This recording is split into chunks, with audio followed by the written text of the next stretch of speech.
Kush and Chemtrails, the world's most dangerous podcast. Yo, what's going on, everybody? This is Buck Ballsy. And I'm Emmett Flores. Welcome to another episode of Kush and Chemtrails, the most dangerous podcast. You heard it today. We got Nesto. Ow! We got Cookbook. Yee! Yes, from the podcast Felipe's Garage. Welcome, brothers. Welcome. So grateful for you guys to be here, man. Man, we're excited to be here. I've been waiting, man. I've been waiting for the invite, bro. I can't believe you guys are already through like 24 episodes and we just barely getting here. Yes, sir. Thank you for your support and helping us even get this far, brother. Hell yeah, bro. Hell yeah. Shout out to Felipe's Garage and Really Though. Yeah, that's our other pod. That's why we're really here, because we do Really Though podcast, which is where we get into the nitty gritty. You know, like y'all. I mean, basically, I was telling Nesto, we're literally like the same podcast. Like, I think it started the same way, like conversations that y'all was having off, you know, like just in your lives, and you're like, we need to make a podcast about this. Like, that's exactly what happened with us. Yeah. When I told Smooth, when I watched your podcast, that's the vibe I got. Totally. I was tripping. I was like, yo, that's like us, man. And I'm not even saying it on no racial shit, because, you know what I mean? When did it start? No doubt. When did it start? Really though? Sometime last year, we recorded the first 5 episodes before the COVID lockdown, and then everything was Zoom after that. But we didn't record for a while because of COVID, because we thought, oh, this shit's gonna open back up so we can get in the same room again. Yeah.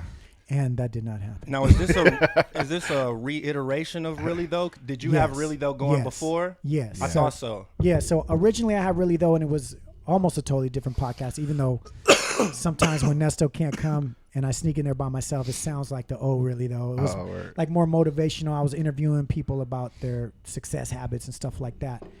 And then we started doing Felipe's Garage because I really noticed that podcasts that are about more like pop culture oriented stuff, or if you focus on TV or movie shows, something they do really well. And also, I started it with Merce, and him and I would have conversations about shit like Walking Dead or Star Wars or whatever. Shout out to Merce. Yeah. And I was like, that would make a dope podcast. It took me about a year to convince him to do it, and then he did it for a year and said, I'm out. Fuck this. So then I got these dudes, they joined in. So I stopped doing Really Though because of Felipe's Garage. Okay. But then him and I were having these conversations, and where it came from was really our previous religious life, like our religion background. We would have all these talks about sort of the epiphanies and the shit that we, you know, I mean, you know. Yeah, well, what we came out of, because, you know, both of us were pretty hardcore. Like, that's where we were headed, Christian, was to just be ministers, traveling ministers, pastors, like that whole vibe. So it was like Derek Carr and Tim Tebow? Maybe. Yeah. That's what's up. Yeah, so, you know, when we came out of it years later, we had lost touch. And then when we reconnected, he had invited me on to Felipe's Garage to bring some, you know, nerd topic shit. Just bring that nerd energy. We're talking about movies and shit. Star Wars movies. You came in at it when the Avengers Endgame was coming. So we wanted him on the pod for that, and then I wanted him for the whole time, but I don't think he realized it. No, I didn't even know that. And then I told him that I'd been thinking about, I said, dude, it was so funny because I was thinking about doing a podcast or something where I could vent all this emotional shit that I've got about what we went through. And I don't know, like, I wasn't looking into podcasts. Who's talking about coming out of religion? You know, I didn't know about that, but I just wanted to tell my story and kind of just get it off my chest. And I knew we'd been through a lot of the same stuff. Yeah. And we were good friends from back then, going through the stuff simultaneously. He just got out a lot sooner than I did. So when I was talking to him about it, he goes, bro, let's do it, man. Let's do it. Yeah. And I go, well, man, I don't know how to do a podcast. I mean, he's like, let's do it. I got it. You know, he had all that shit worked out. Well, we would have these conversations. We'd finish recording a Felipe's Garage episode and then stand out in front of the homies' house in the front for like another hour doing the Really Though podcast, basically. Yeah. And so I was like, you know, we didn't have a name for it or whatever, and I brought the old name back because I was like, it still fits, because we just have that tagline, searching for what's really real. Yeah. And that was the goal. Originally, it was going to be much more like hitting on religious topics and so breaking them down. The podcast is called Really Though? Yeah. Again. Yeah. Okay. We just brought so it's the back name to Really Though. Yeah. Look at that. Searching for what's there really it is. real. Yeah. Yeah. That's what's up. Yeah. That's dope. You got a little ghetto blaster on there. I like the that slogan shit. too. Yeah. I mean, because that was the point, right? I mean, we it's not about like left, right, whatever. It's about what is the fucking truth. Yeah. And, Right. and we're saying searching for what's really real. Like what's really real. In Yeah. any situation, pick any topic.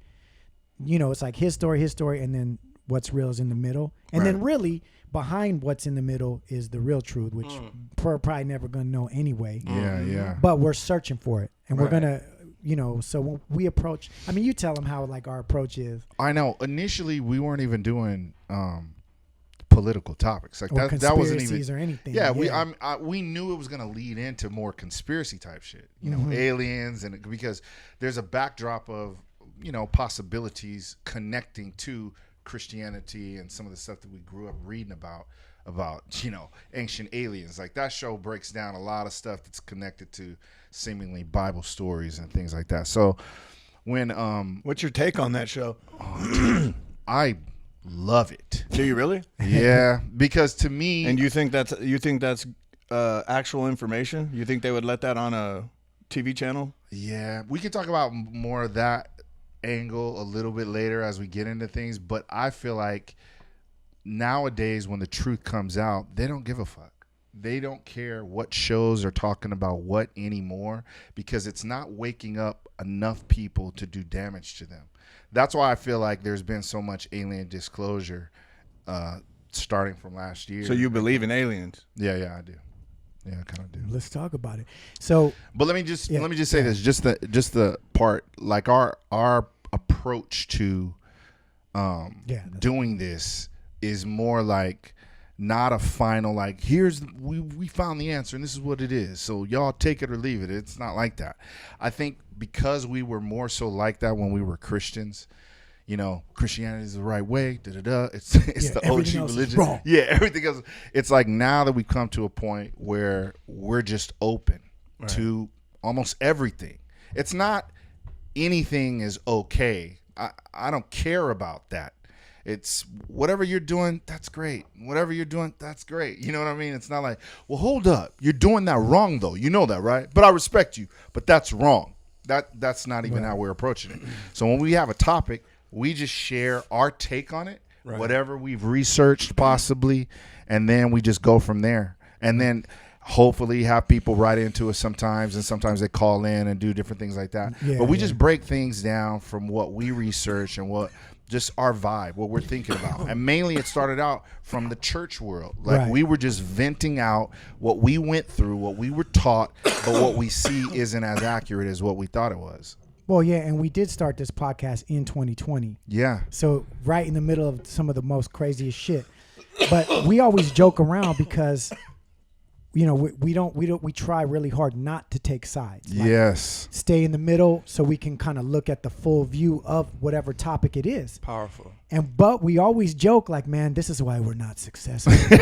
If we just said, let's go full MAGA or full right or full left or full whatever, we'd probably blow up. You know what I mean? Would. Yeah. But because we're open to consider, like, you're always going to have some people that are like leaning right, that are like, fuck that, or leaning left, fuck that. But they kind of tune in a little and then they're like, Yeah. But that's what we decided to do because, I feel We like, call it balance, but I mean, it's just, this is how we feel, bro. We can't get around it.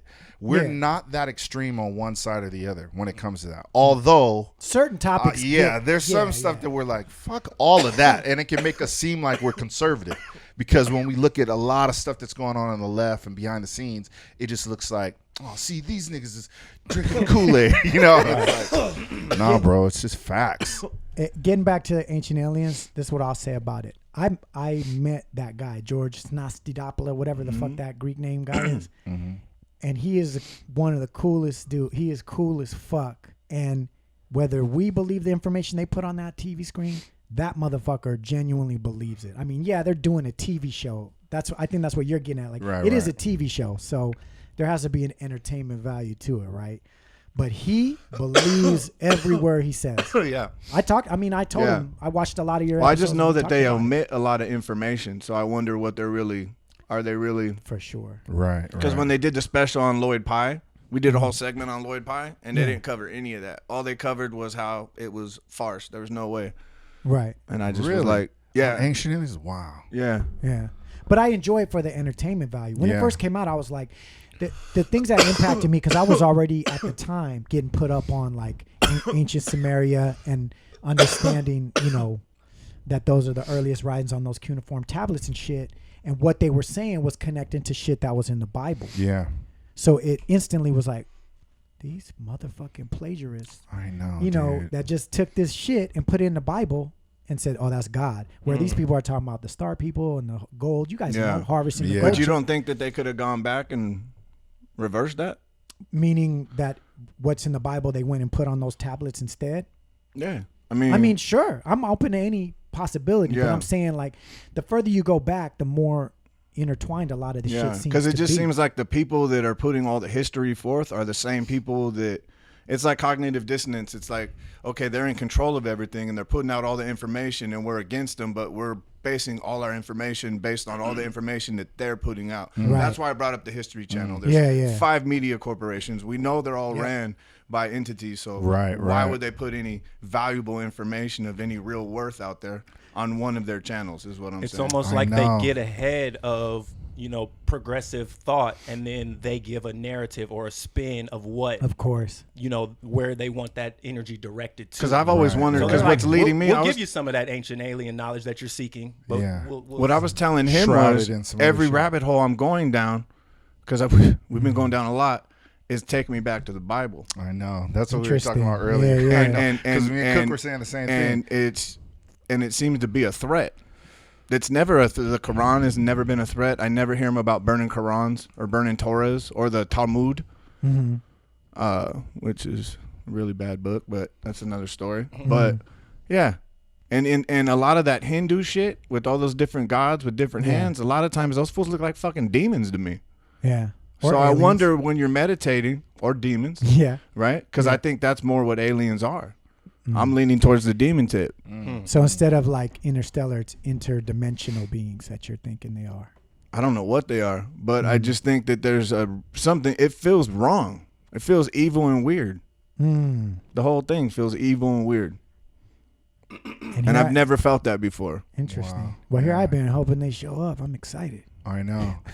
I just was like even when I think about ancient aliens, like in particular, there was mainly just an episode, I forget the name of it, but when they were talking about the star people, like basically the Sumerian story. Well, they were calling them, even though they say this in the opening, the astronauts, right? The ancient astronauts. And I remember thinking to myself, that makes so much sense if you just think of some advanced beings, talking about the Godhead, like the story that I grew up on with the Adam and Eve and the Trinity who created, Adam and Eve and stuff like that. If you think of them as advanced beings that came to this planet and did some DNA swiping and created mankind and then bounced, it made more sense when we would talk about how we don't have the communication with God that's as clear as we were raised saying that it is, that God's in every room, he's always watching you, he's there, there's all this and that. We came apart from that idea of what it looks like into more of a reality that almost in a way is like protecting that God's reality, but saying, well, maybe the God is more like an advanced us, because if it was an advanced us creating beings in their own image, it's almost like us in the future going to Mars or somewhere else, and we saw some beings that were close, and we like, oh, let's splice DNA and make them more advanced so they can whatever, and then we left and came back and checked up on them. This is just stuff that, as they were bringing it out in Ancient Aliens, I started thinking, wow, that makes more sense, because not to take too far of a left dive, but when it comes to human trafficking and some of the darker things that go on this planet, it made it very, very difficult for me to believe that the loving God that I was raised believing was who he was all powerful, sees everything, is always there, but could allow these things to happen. And when people would preach to me when I was younger, well, it's in, God's got his own plan and timing. I'm like, yeah, but that doesn't work for this scenario. And I'd bring up these different things and people couldn't. So in a way, I was trying to go, well, okay, let's say that your God is still real, but just maybe not all powerful. What if God was a being like us, like they said Jesus was, like a man, and, you know, just wasn't like sitting in the clouds like a Santa Claus pulling strings and shit like that, you know? And that episode on Ancient Aliens was kind of, it just, to me, seemed like it fit that, you know? So let me ask you a question. Don't you think that's a great way to get someone who used to be a believer to now think like a man and try to explain something that he really can't explain? Because that's exactly what you just did. You broke it down scientifically, and they love that word science. Yeah. They've been throwing that shit around a lot lately, and that is the new religion. Yeah. Oh, Neil deGrasse Tyson said it. It must be true. Yeah. Right? Somewhat, yeah. But it's like from that show, and then there's other ones. I mean, that's not the only one. That just seems like a show that was so much more concise with those stories when it broke them down, and it seemed to not go against fully Christianity. It almost seemed like it explained it in a better way, like how we think about tribes, you know, in different countries. If they ever saw a helicopter and they'd never seen anything, no TV, no nothing, how would they describe a helicopter? You know, it'd be like a dragon in the sky and fire, and I saw faces. And so it made me think about a time like the quote unquote Bible days. The things that they would see and describe seem very alien, just not able to, even the dreams, you know, revelations and a lot of that stuff.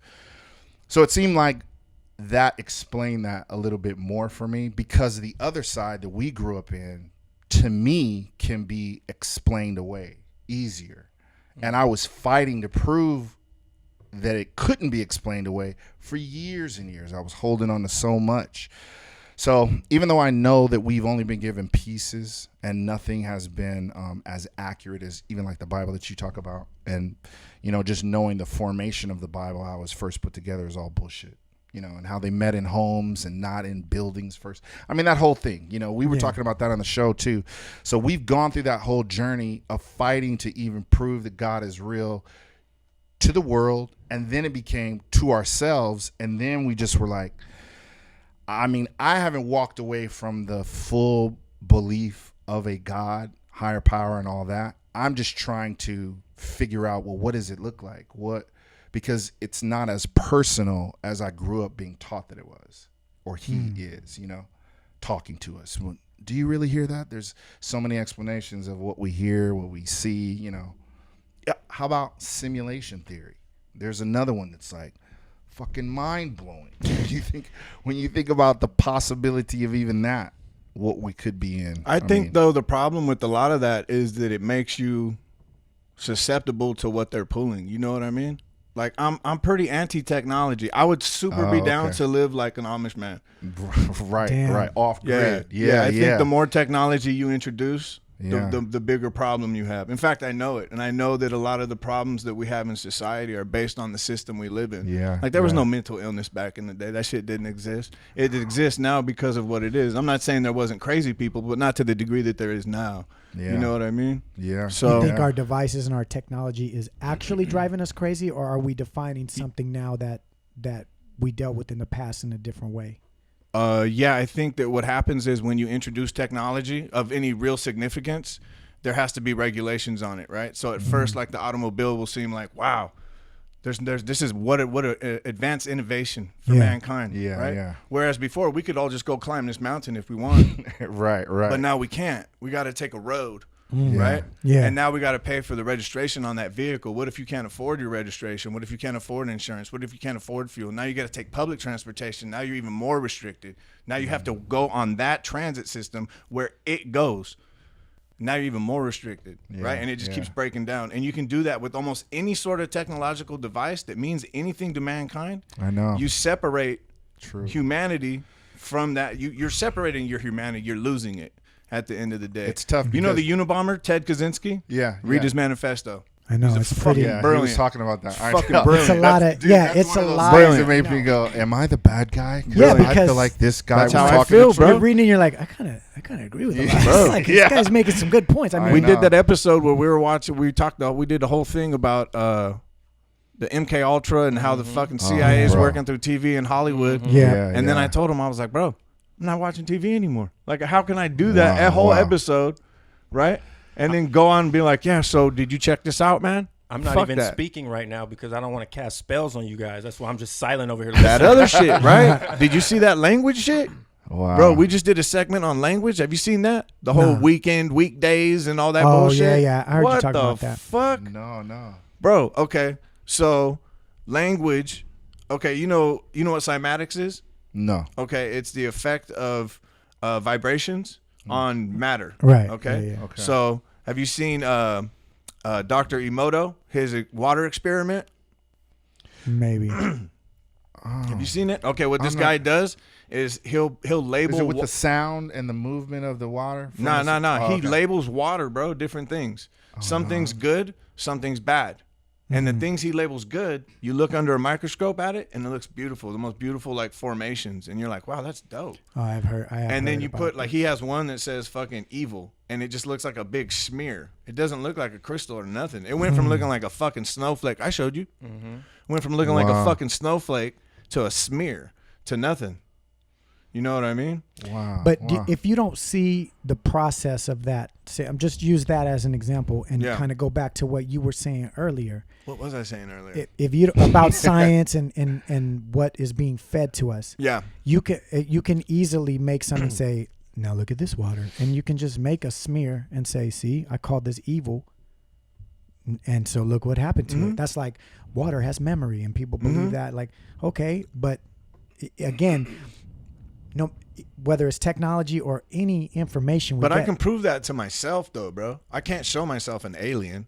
No one in I this understand. room seen an alien, and no one in the room has seen God. I agree. But what I'm trying to say, like, if you're going to believe in one and you're not going to believe, you know what I'm saying? So you can test that. I agree, and I'm more along those lines, like being somewhat skeptical. Like, okay, great. I want to see the process, and not like online in a video or whatever. You know what I mean? Because I'm not saying that that's wrong. There's so much shit that blows my mind that I learn about that seems like it's unbelievable, but then when you look at the information, it's but this is a man who's authored books, and he goes and does these seminars and has proven it. It's like proven science. Cymatics is a proven science. Right. George Stephanopoulos or whatever he is not a proven scientist, just even based in the science community. I understand. This is not a debate between ancient aliens and this water guy. No, I'm just saying, this is a science. We're labeling science. So that's what I'm saying. I'm saying this man's science is actually proven. He goes around and proves it. This other guy goes around and tells stories. Absolutely, I understand. Oh, yeah. Well, where I was coming from with that is the Bible is a bunch of stories. You know, we were all raised on them. Nobody that was telling me these stories had ever seen anything.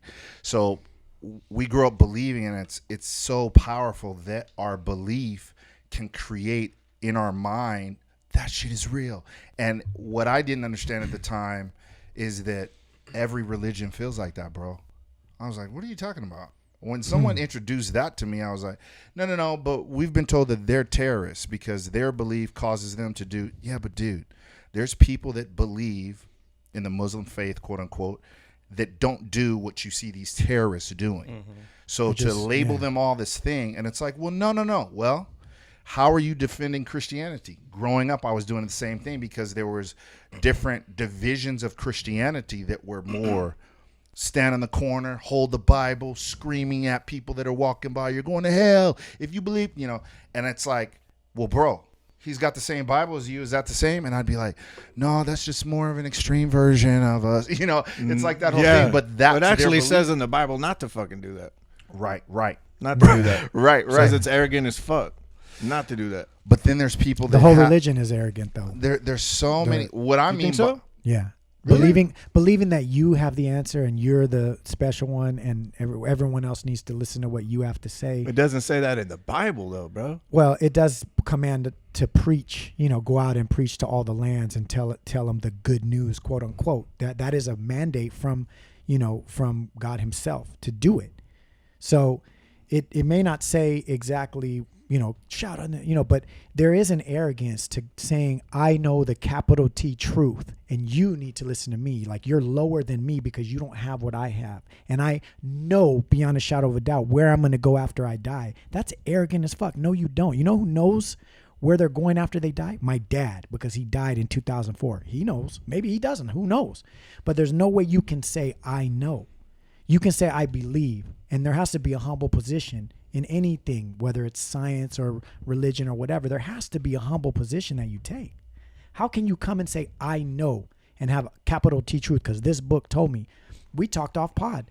The version of the Bible that most people have in their hands, it's not that hard to find out that it's not put together correctly. It's not been translated correctly, on and on and on. And what version is that? Probably most people have the King James, or exactly. a lot of people have the NIV, which is the still King James version, guys. Right.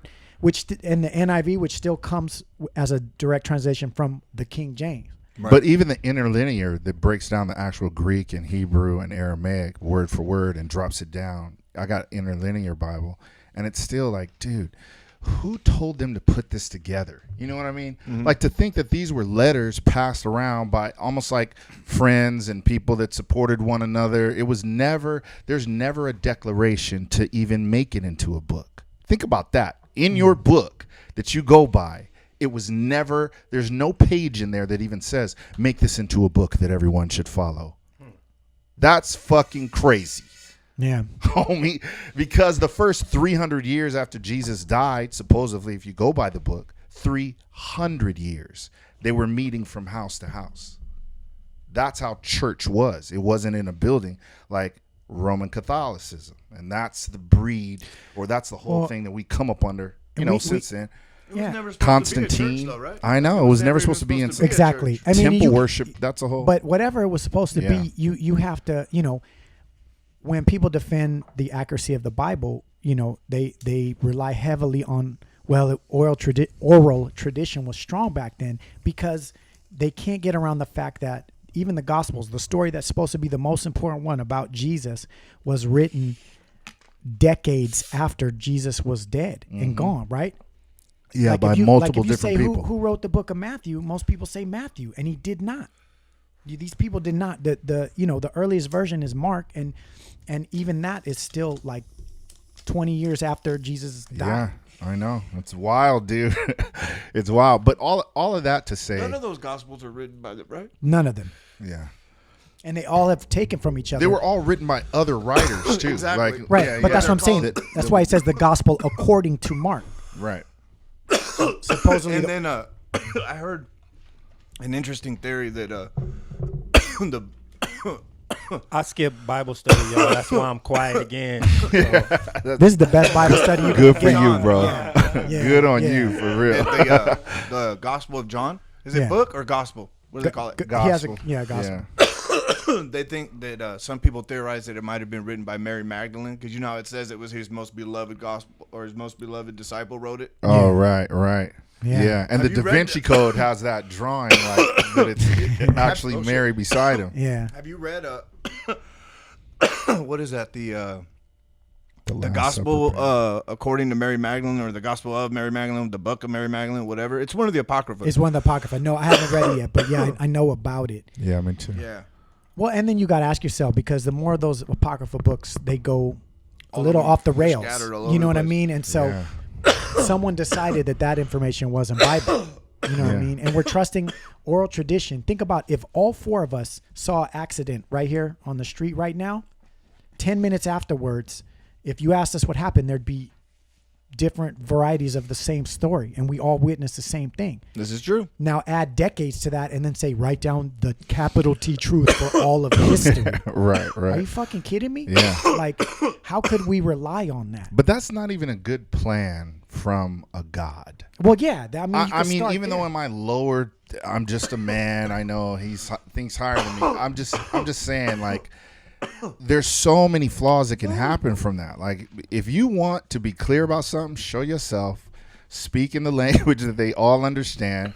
Let them take pictures. Let there be some kind of proof that goes generation after generation. Supposedly, different people did see him, right? Different people saw Jesus. Different people saw God. I didn't even know he was a real, like, they could actually like point him out, like yeah, he existed until like a month ago. Someone told me like they kind of agree that this guy they don't. No one agrees that he's the son of God, obviously. Right. But there's very little actually written outside the Bible that speaks about Jesus. Yeah, but see, I was under the impression there were no historians at his time in his existence that said anything about his ass. The ones that Christian apologists like to point to is Josephus. And he wrote down there was this band of dudes called Christians were led by this wild rabbi named Jesus. That's about it. But they're like, yes, see? So I'm down with believing that he was a real person. The thing is, I didn't even know there was any proof that he was on this motherfucker. At that time, though, there were many people tight. at the exact same time. What's that called? You said Josephus? Josephus, yeah. Let me write that down. At the same time that Jesus was alive, there was multiple people claiming to be the Christ. The same claim as him. Right. Right? So, I mean, he just had and you can look into this too. He just had a hotter album, man. He just had a hit. Supposedly Jesus has his own like writings, and the Vatican has those. What was it, Josephus. Yeah. That's the favorite. Wow, I never one. heard that about the Vatican having those. I never heard about. Can you The imagine what Vatican the has what now, Can you Jay? imagine what the Vatican has? Supposedly the Vatican has actual letters that Jesus wrote. And they didn't want those. You guys given heard out it to here. Christians listening out there. Kush and Chemtrails exclusive. Bam, bam, bam, bam, bam. I got a good Indian friend, and she told me that like nonchalantly. She goes, "Oh, Gospel you know how of the Vatican?" Jesus? And I was like, "What are you talking about?" She goes, "Yeah." I said, "You know about this?" She goes, "Yeah. There's letters that Jesus wrote."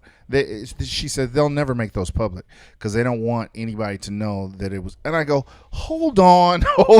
They have it in there right next to the Nazi goal, right? They have a lot in there, bro. Ooh, speaking of Nazi gold, Hey, what about my fucking friend? Which one? You got a Nazi friend? whoa. Remember, Podcast. remember Dr. Day, what she was saying about the Holocaust? I don't know what you're talking about. Yeah. Which part? You keeping that off pod? You keeping that off pod right now? Hitler still being alive? What part? I got a book coming. I got a book I just ordered, man. Kush and Chemtrails retraction. This shit is crazy, man. No Hitler. Man, this is wild. That's wild. I mean, can you imagine what they actually have in the Vatican that we're never gonna, bro. Man, I wish we could just instead of storming the Capitol, they should be storming that motherfucker. They would disintegrate. You know what I'm saying? They would Tell me about disintegrate. it. I would join in that because Nobody would know. let them in. I want to That know would what's be down weird. there. Now you bro. cook Of course it, cook. not. That Yo, would be crazy. Fuck that dumb shit. That's a waste of time. You Let's woke go me up. get the info. Yeah, but they don't. That will never happen. Bro. Anything like that. I don't know. I wish they would get some inmates that are eyeballing on it. their damn Yeah. last like death. yeah, and on go, death row you guys and want just to do let 'em some out. good stuff? Yeah. Yo, One last that thing. motherfucking. If the fucking, you know, the Israel dude Ishmael Lashad or whatever his name was, The Galaxy Alliance guy, that guy. the guy that just leaked all that Yeah. information. Yeah. So there's a- What if that shit comes, fool? I know, bro. You know that in That's the what I'm saying, Not dude. that Hey, shit, you fool. guys Yeah, know that shit on you a were knock. talking Look, about? exactly. Yo, I know. You know that in the stimulus package that just got signed into law, there's a clause in there that says I have it on 188 here to days. talk about, dog. Yes. Yeah, No. Well, there we What the fuck go. is that about? 180 know. days, bro. they can't. Okay, They have to declassify that information that they've been Come on, holding man. back for years. Let's do Where it. are we? Supposedly, let's. Where are we right now? We are on supposedly- another planet, bro. This That's- shit is not the same. We postulated that one time when we talked about Nibiru. Yeah, we did. Yeah. We talked about Nibiru. it. Y'all Like, I was talked like, what if we're on Nibiru? Because he was Yeah. talking about a scientist who said, man, humans aren't even from here based on like how we function, and we're Bro. kind of clumsy according to other like Wow, animals bro. on the planet. wow. And I was like, yo, what if we're imported? And then there was like an awkward silence, and we just looked at each other and shit. Yo, it could be true because think about every other animal. A fucking deer pops out another deer, it could walk that day. Exactly. And just bounce and starts running like this. Hey, I appreciate We you take guys 2 breaking years down to all do that that shit. religion stuff because Yeah, you no guys have problem. more knowledge than him and I. That was And dope. so yeah, I don't know about it was that, but awesome. Well, yeah. yeah, well you have on that subject for sure. Well, yeah. And That's that's what where I'm our saying. pod's That's why different. I wanted to Yeah. fucking hit those different angles with you. That was dope. That as was fuck. amazing. Well, you know Sweet. what? I'll tell you why. Because when we were indoctrinated into a religion, right? And then I didn't ask to question my religion. Questions just started popping up. I wasn't trying to question. I was living my life, had a little rap career, little, whatever, just going to church, whatever. This shit starts popping in my head. And then all of a sudden things don't start seeming right anymore. You know what I mean? Yeah. Like, I'll give you an example. Like, there's a scripture that says, oh shit, you guys gave me contact high. I just forgot. What's the one I always use? It says, God says, I have given you everything that pertains to life and godliness, right? Right. So that means I've given you everything for your physical life and for your spiritual life, meaning you as a whole person, I have already, what does I have given me? Right. It's already given. Yet we're praying to God all the time and being taught to pray to him for stuff. Why would we ask for a healing? Why would we ask for money? Why would we ask for anything at all? I started thinking that and it didn't make sense to me. So I immediately was still a Christian. I just stopped praying. I stopped asking for stuff. Want to test it, huh? Yeah, I just stopped asking for stuff in prayer, and I took back ownership of that. Well, if I got everything, then I will do it. Because at that point in my life, he wasn't doing it. And I'm starting to fail at life because I'm trusting this. And the more I did that, the more my life increased. So I said, well, why the fuck am I asking you for anything? If you're real and this scripture's real, I don't need to ask you for shit. I'm going to just thank you for it and keep doing me. Yeah. And then that just, once that happened and that little crack in my quote unquote faith happened, then too many questions. And I spent a decade. I would go sit down with preachers with my questions, and I just wasn't getting good answers to my questions. The more I read, the more I looked into it, I said, this is bullshit. I'm not going to give my life over. There's a lot of contradictions in there.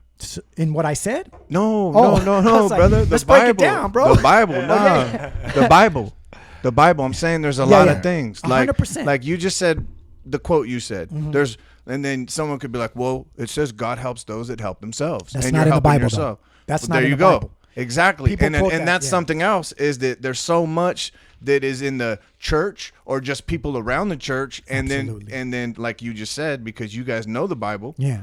And did you already said you guys set out to be ministers at Not the beginning, me, right? but this motherfucker went to Bible school. So you can't tell this guy he don't know the word. You know what I'm saying? Yeah. And that's the reason why the casual person just goes to church. They don't read the Bible. Yeah. They just go. Yes. They get hyped up. They dance in the Dude, aisles and they go. When my home. mom went to church, it was in Latin, bro. Bro, that's wow, crazy. wow. You don't even know. Yeah, I mean, Catholics don't even take their Bibles to church, I don't think. So think about that. That's why most people don't question shit, because it just fits into a good narrative of a life. I go to work, I go to school, I go to church, and I come home. But motherfuckers like me and him, we're thinking about this shit. We're like, well, I'm supposed to I'm rapping in churches, and I'm supposed to stand up, and sometimes they would ask, hey, could you guys give a little message? And guess who they point to? Oh, well, Cookbook's going to do that. He's the leader. He's da-da-da. So I'm over there saying all this shit. So I got to know what I'm talking about, and I want to know. And, so we start serving in church, all this stuff. And that literally reading the Bible is what will make you turn into an atheist. You just read and you're like, this is bullshit. Like, that's dope that you guys had the insider perspective though. That you were raised, and then you were able to almost like, I mean, it's not that bad, but when the Amish people get taken into the fucking, and they're like, you can go do your little fucking. You get to wild out for as long as you want. You just make sure you come back. And some of them are just like, fuck you, dude. Never coming back, bro. They hit the club. They're like, oh shit. Right. They're in Philly, bro. Yeah. They're in Philly. Yeah, you see them working around Philly, and then they go back to their little villages and shit. Damn, bro. You guys are going to become an Amish podcast. You already said you're trying to get rid of technology. You're getting off the socials and shit. Damn, we're off social. You're right. You motherfuckers are going to be like, hey, it'll be the first fucking smoke signal podcast, fool. No, even better. You Hey, guys the will be smoke signals, dude, they're back. They're back, fool. You guys are gonna be like, yo, we not on the internet, none. Hey, you guys, first smoke signal podcast. Ted Kaczynski. We're taking after you, dog. Damn. Minus the explosions and shit. Fucking SWAT team repels in here and shit. I know. Right off this. And then after that gets shut down, you guys gonna be like, just take the shell and put it up to your ear and listen to Kush And Chemtrails. We're not online no more, bro. Yo, we communicate so check this out. shit. I got a story. Story. Hit it. So, almost 20 years ago, I go to fucking. You know how they have those fucking powerhouse shows? Which you one? talking about for Power 106? Oh yeah. Right. All right. Yeah. So I go and I'm watching, different performers and shit, and then they call because they had an MC that was like a host, and he was introducing the different acts and shit. Yeah. And then they're like, "Yo, L.A. Symphony," and Oh, yeah. I didn't know Cookbook at the time. I didn't know him for like another 4 years probably. And then so anyways, the show went on, whatever. I watched the show, cool, whatever. And then fast forward, Did they kill it? I honestly don't remember. He told me before that we did. He was like, I thought you guys were killed I dope. was lying. Yeah. I was so we were, foolish. we were fire as I fuck, didn't say so I you know didn't that. kill it. I probably didn't remember, and Do I was you remember lying. that show? Yeah, I told Powerhouse? you. Bro, Yeah, hell they yeah. were It's on the- Powerhouse. It's the only time we got to perform with Public Enemy, so that's why I remember it the my most. God. I mean, Come on, everybody. man. I think Rage Against the Machine was even on that show. Oh, that's dope. Everybody. It was a big show. So yes, I remember. That's dope. The Forum? Where was it? Nah, it was like somewhere out where you live. I think it Okay. was one of those big. I don't remember either. Outdoor? Outdoor, yeah. Yeah. But I outdoor remember shows. them Wow. saying the name, bro. I remember the name because it's pretty unique, Yeah. LA Symphony. And I Yeah. was Was like, the crowd all right. vibing with y'all? Yeah, it wasn't a big crowd because we were definitely early in the day. But yeah. When I say I perform with Public Enemy, that's very loose. You know what I'm saying? fuck But I it, dare dude. I'm on the We know same what's flyer. up. So Hell you know. yeah. Come on. Rock the stage. But the That's people all it who were is. there, they were fucking with us. Don't let Emmett Tripp fool you, man. He was Yeah, fucking with yeah. us. But anyway, I got the T-shirt. Oh, did you? No, that's when Cookbook had the fucking long hair.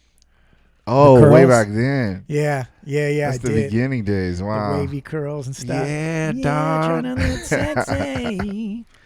Fool Now I'm looked just like trying to hold on. K-Fed. Now I'm just trying to hold on to what I got. And man. then look, fast forward to like 2004 or 5. 5.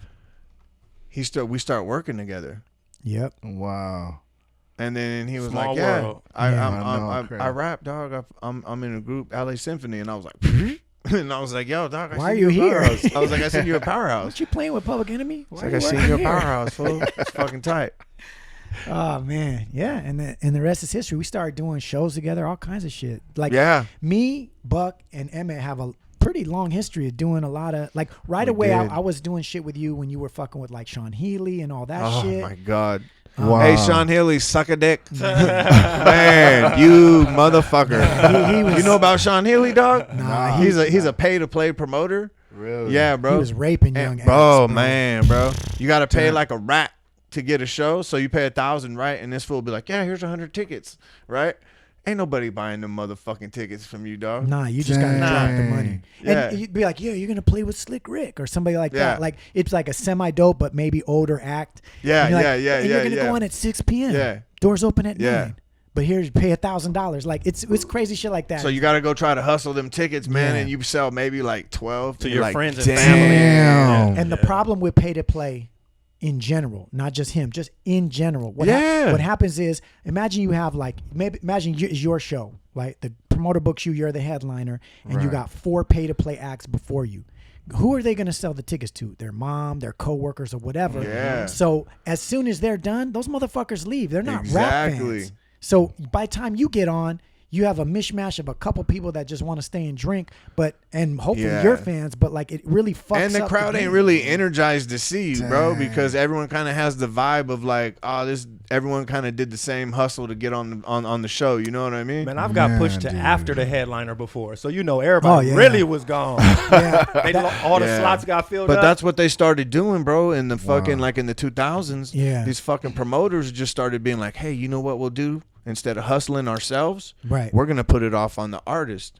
They to always get- want to make you do Dude. your job. Even when you're a headliner, they want to That's make you crazy. do their And job that's why too. we just started doing it ourselves. And I was like, Yeah. fuck it. I just started booking my own shit. Yeah. I was like, if I'm dropping that much money, I might as well drop a little bit less. Like I would drop like Yeah. 500, get our own venue, and do the same shit and walk out of there fucking Wow. only Yeah. fucking. You know what I mean? Yeah, yeah. But then the people that came, even if it was a small group, it would Yeah. be like people that actually fuck with us. Right, And- right. And we kind of all knew each other too, so that was dope. It was kind of like an excuse to get out and fucking hang out. And It was shit. pretty fun, man. I had a good ass time. What- Depending on the venue, you can make a little money sometimes. Yeah, so Yeah. shit I was mean- this is good. early 2000s. Yeah, like 2007, I think. It was that. This was like the late 2000s. The Yeah. Sean 7, Healy 8, shit 9. Yeah, was kind of yeah. early to mid. Yeah. and then this was late 2000s. 7, that, 8, 9. That Sean Healy shit was cool for Yeah. about a few months, and I was like, fuck this Yeah, dude. bro. I never did. Because I- once you at first, you you like you're thirsty and it seems logical. Yeah, it So sounds not good. everything. It's exactly. It sounds logical. Right. But it doesn't really pan out. And then after a couple times, you're like, man, fuck this shit, bro. And this dude was doing this with all acts, just Yeah. just Well, getting he away. books his headliner, one or maybe two headliners, so he pays them regular. Right. So, yeah.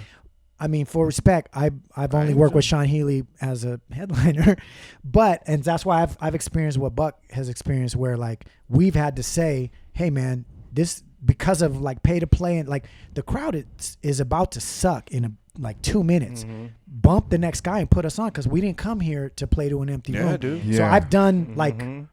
But I've also been bumped. That's the too. business. I've been bumped before Exactly. too. Wow. But I know You're just at yeah. you're at the mercy of whatever goes on. You know what I mean? So yeah, Yeah, in them that's early the days, worst. bro, it was weak. You might as not fuck. even get a slot, and So then they then give I you was- your yeah. fucking money back or some shit. Like they don't Damn. care your people came, all that. Oh, That's happened to me man, before bro. too. Like That's sorry. Yeah, pay to play was really fucking the game. Yeah, up, you man. guys, hey, anyone out there aspiring artists, man, if they're telling you pay to play, fuck off. Bro, You don't even need that Shit, shit. Well, even especially showcases, right now. they used to hustle Especially that right now. shit, The too. world's over, so we don't have to worry about doing It's a any little shows different anymore. now. You might want to learn Every how to venue's empty filter right now. water and grow your own produce at this time. Bro, for real. Facts. and That's throw what up I would smoke do. signals. Yeah, Learn you're how to right. treat illness on your own because the shit's about to get fucked up. You No think doubt. 2020 was bad? I know we're headed 2020. I mean, Tommy Lasorda died, bro. That ain't no man. good way Well, to you fucking went start there. the year off. I didn't want to bring us down, Hey, man, but MF rest in Doom, peace. man, because I know We just did almost a whole show on Cookbook. him. I know I seen a bunch of your posts, man. Man. So I know it really meant a lot to you, and I lot. know to the hip hop community, and just Yeah. Hell you yeah. know, Yep. just man, MF it's Doom. crazy, bro. But he passed a couple months ago, right? Yeah, he passed on Halloween actually. Wow. And That's just fitting, though. in for MF him. Doom fashion. That's he fitting just for him. Silently, I'm gonna play a trick. I'm gonna die, and you won't even know about it for 2 months. that is crazy. That's what 'Cause it I didn't seems know like. about that.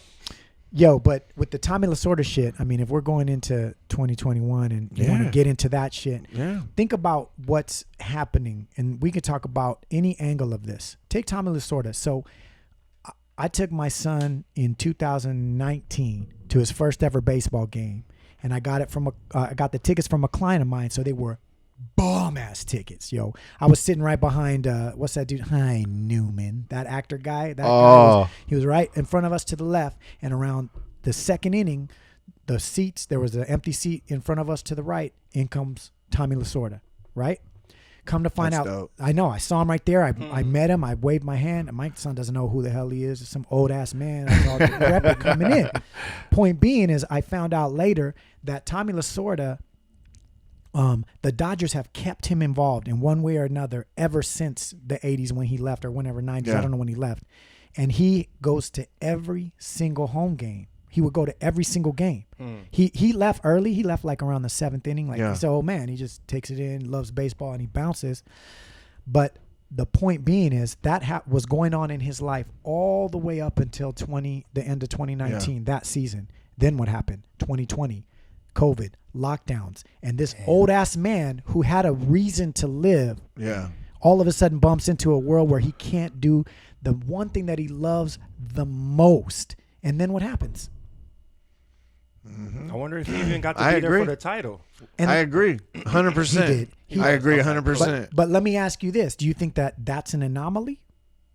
Or do you think that that's going on all over the place? I think it's going on all over the world. Yeah. That's Good why I'm point. agreeing with you, brother. It's fact that there was this convent, right? And these nuns, all of them, every single nun was living well past 100. 104, 105. It's crazy. Like, why are these nuns living? They did a study on them. They said, why are you guys living so long? What is it? You guys filter your own water and grow your own crops? What's going on here? And they're like, nah, we have made it a point in our lives to keep learning and stay active. So they would always be taking a dance class or a new language or reading books or doing something that gave them purpose that they were passionate about, right? And they stayed alive. That's deep. So if you strip people away from these passions and these things, when you lose a reason to live, him and I went through this. Our reason to live was stripped away from us, and we had to rebuild our lives. You understand what I'm saying? Yeah. So imagine you're 60, 70, 80, and you get all of this stuff stripped away. Now, I'm not saying, there's a lot to be put into this. I'm only talking about this specific thing, using Tommy Lasorda as an example. Right. That's a great one, though. But I know for a fact that he was coming every game, and the Dodgers just treated him like, always gave him a purpose and a reason, even though he wasn't working there. Yeah. And once no, that it was makes gone, perfect sense, dude. Yeah, yeah. You know what? Makes perfect sense. It goes straight into something that I was talking to with you guys before the pod with my mom. Like, some people just aren't willing to take on that challenge, brother. You know what I'm saying? Because what you just said, like, this new reality, we do have to reshape and rebuild. Yeah. And I'm not saying that my mom won't adjust, but, you know, I think some of the older people, that it's hard, you know? It's just, and that's what she was trying to get me to understand. She's like, yeah, James, but you're 37. That's a lot easier for you to say, you know, because I'm telling her I feel the best I've ever felt. And, you know, life is great. And I'm not tripping off of what they're trying to make us feel like. And she's like, yeah, and I agree with you. And she's like, I feel great too, but I still got to do this, you know, to protect myself, you know. So I'm like, yo. So, and she told me straight up, like, if that is the truth, whatever you're telling me, whatever you guys talk about on your podcast, she's like, I don't want to live in that world.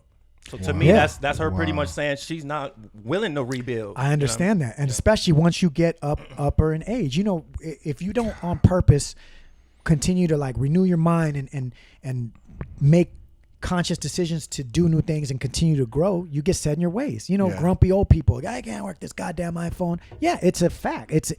And so like my mom is like that too. Like, you know, my brother and sister and I, we talked about, should we let her, you know, I was not wanting her to take a vaccine, but she, you know, we talked, and my brother and sister's like, nah, I ain't feeling that, whatever. And she was kind of like, yeah, I don't know about that. It sounds bad. But the more she can't do her little bingo and go to church and do her little things now, you know, and she's got all these other health issues, she's like, you know, I'm thinking about calling Kaiser and asking about what their plan is for this vaccine and shit. And I'm like, oh man. It kind of goes into what you're saying though, because they want their things to live back. The things that make them happy, you know? Yeah. You know, you're not going to be able to do none of that shit soon, bro. Because you're going to have that passport. Have you seen that vaccine passport? Yeah, we were talking about that. Yeah, you're going to have to get in with everywhere you go. Right. There are already... Not conspiracy anymore, people. I know. Yeah, already Ticketmaster made that announcement early on. And I sound like an ass saying that. I'm sorry, but god damn. No, but listen. From a business standpoint, like if you take all the conspiracy shit out of it, you're running a business that counts on millions of people being right next to each other. Of course, you're gonna be like, well, fuck it. Here's how we do it. Yeah. You know what I mean? Not. Hey, at the very least, just tell them to get there 2 hours early and take a test. But see, here's what they're not considering, because to me, those businesses, even like the movie theaters and, you know, just different ones that have hope that the world is going to go back to normal, but it'll just be a little bit of difference. Mm-hmm. I feel like those people, you know, pure hearts and all, but they're very naive. They don't know the nefarious plan that's above all of that is like, hey, no, you're going to get your proof that you had it, but you're not doing shit. Sorry, we're going to drag this out. Nefarious. No, not even. That was a great one. That one is a good one. I love nefarious. I love it too, but that's not the one that got me. It was naive, because my mom used that same word against me. And how we talked about there's a line both being of those drawn. start with an N. So both sides are able to accuse each other. Like you just said, naive people. Yeah. But she would say, I'm naive because I'm not taking said threat serious. Right, you know what I'm saying? So I was like blown back. I was like, out of all the research you've seen me provide you, testimonies, proof, and then you would still call me naive. Yeah. But that's the disconnect. You know, and you get you get so to it's even age. hard to discuss at this point. I don't even really want to discuss it with, unfortunately, people that aren't like-minded. I know, because dude. it's just too. It's like a landmine right now. But just like what we talked about off pod, this you would think this part that I'm about to say would just squash all of it. Like this would across the board make left, right sides go, oh, that is fucking true. Which is, once you get it, still you're gonna be masked up. Still, you're going to be social distance, and they haven't given you a time when that's going to end. If all of this was leading towards, no, this is the savior to get us back to normal, I get that some people would believe it and not research deeper and not know anything. Okay, let's all just agree. All right. We came to this point. Some believe it's a bullshit way that we came. Some believe that, no, it's the right way. Right. But we're at this point. Right. Now, is this pure thing going to save us? Let's agree on that. It is, right? At least it's here to save I'm us. with you on that. Yeah. But it's not. And this is the thing that everyone on left and right who's excited, yeah, so-and-so's out of office and now. Now what? Yeah. Now, once you get this, it's back. I can go to the grocery store without it. No, you can't. Well, wait. I thought this was for that. Exactly. It's not. No one's answering that question right there. My man. I mean, think about this. This is another very, very stupid thing that I've seen happen within the structure of all this is plane travel, going on the airlines. The fact that you're sitting right next to people. Mm-hmm. Yeah. And you just had the mask, but and in an a movie, enclosed tube yeah, with circulating air. But in a movie theater, you can't do that. It's all spaced out and everything. Right. And then, how about this? Certain places they test your temperature, your forehead, right? Going in, Yeah. we get Annoying that. as hell, man. But I would think, why isn't it that serious everywhere? But No, you can it's not. transmit it even if you're asymptomatic. So Yeah, why are you even exactly. taking the temperature? Do you see how they've got every What is single going on, angle, bro? Yeah. You have Yeah, it, bro. but you could not know. Yeah. you could Exactly. You Yes, could dog. have it and That not part. pass it. That You could part. pass it and not have. You could. Bro. It's like Your That's the part antibodies people only ain't last for realize. about Every- 6 They got months. it covered. and I was listening to It this. mutates. Dude, there's this one video that's Different so good. vaccines. You guys should listen to, and it's called Planet Lockdown. Yeah. Oh yeah. Did you see that? I sent that to you. Oh, you seen Did that? you watch that shit? Yeah. And how she breaks down the money behind all of this being an invisible threat. When you have an invisible threat, Alien. you just put it on there. And in movie terms, Hey, her name's Catherine Austin Fitz. good. Yeah. Thank you for My that. man. Catherine Austin We never Fitz. fact check. We just watch it and talk about it. Yeah, what were you saying? Well, I was Please gonna say in movie terms, This is like great. how much we've all, even as an audience, advanced to where when we watch movies, we can spot bullshit right away, and we don't. It's not like back in the day when there wasn't so many choices of stuff. You were limited to what you were seeing, so even the process that you would have to like digest the movie that you saw and then talk about it with your friends, it was a slower process. Yeah. Now we can watch movies on our fucking phone. Okay, well, we can do anything and everything. So by the time we all watch big movies, we can point out, oh, that was up. And cookbooks like this, he was doing this shit years and years ago. This nigga told me a story about when he first saw The Sixth Sense, and he guessed the situation in The Sixth Sense In the beginning. in the beginning. And Did you really? And not only Yeah, 'cause did that he, one got me. bro, yeah, me too. it got me too. And not only did he guess it, this is the kicker. So he was with his homeboy Uno Mas. He leans over and tells him, I What- go, yeah, no. I was watching the movie. He's sitting right here. I go, I think this guy's dead. And then he goes, whatever. And then he was so pissed off at me at the end of the. I said, I didn't because know. it I was- revolutionized. Like, Yeah, I didn't know. I just said Hey, it. we need to take this fool to the fucking racetrack. I know, You I know what know. I mean? Hey, yo, I got it. You wait. You watch for what, a horse or a dog? You just watch the one that shits right before it starts, and run and bet on that motherfucker because he's loose. He's empty. Oh, that's a good idea, Yeah. actually. That's And a- then You guys heard it here first. You know what I'm saying? So what I was going to say about the movie situation is, and how to correlate it with what we're talking about. Yeah. There's things that you can see in a movie and go, that doesn't make sense, right? Like Fuck you start picking things apart and you see that they don't add up, but you just, you let it play, you go on. You're not like stressing over, man, but this part didn't make sense. And you can't make someone feel your energy of what didn't work for you. They got it. To them, no, it's no big deal, dude. Just a movie, yeah. Yeah, it's just a movie. And when you think about what we're talking about, the things that don't add up for us, Fuck, we're right? interrupting the movie for people? Yeah, we are. Damn. Dude, you guys got good analogies, and man. not only interrupting Metaphors. it, we think our interruption is going to free them. Right.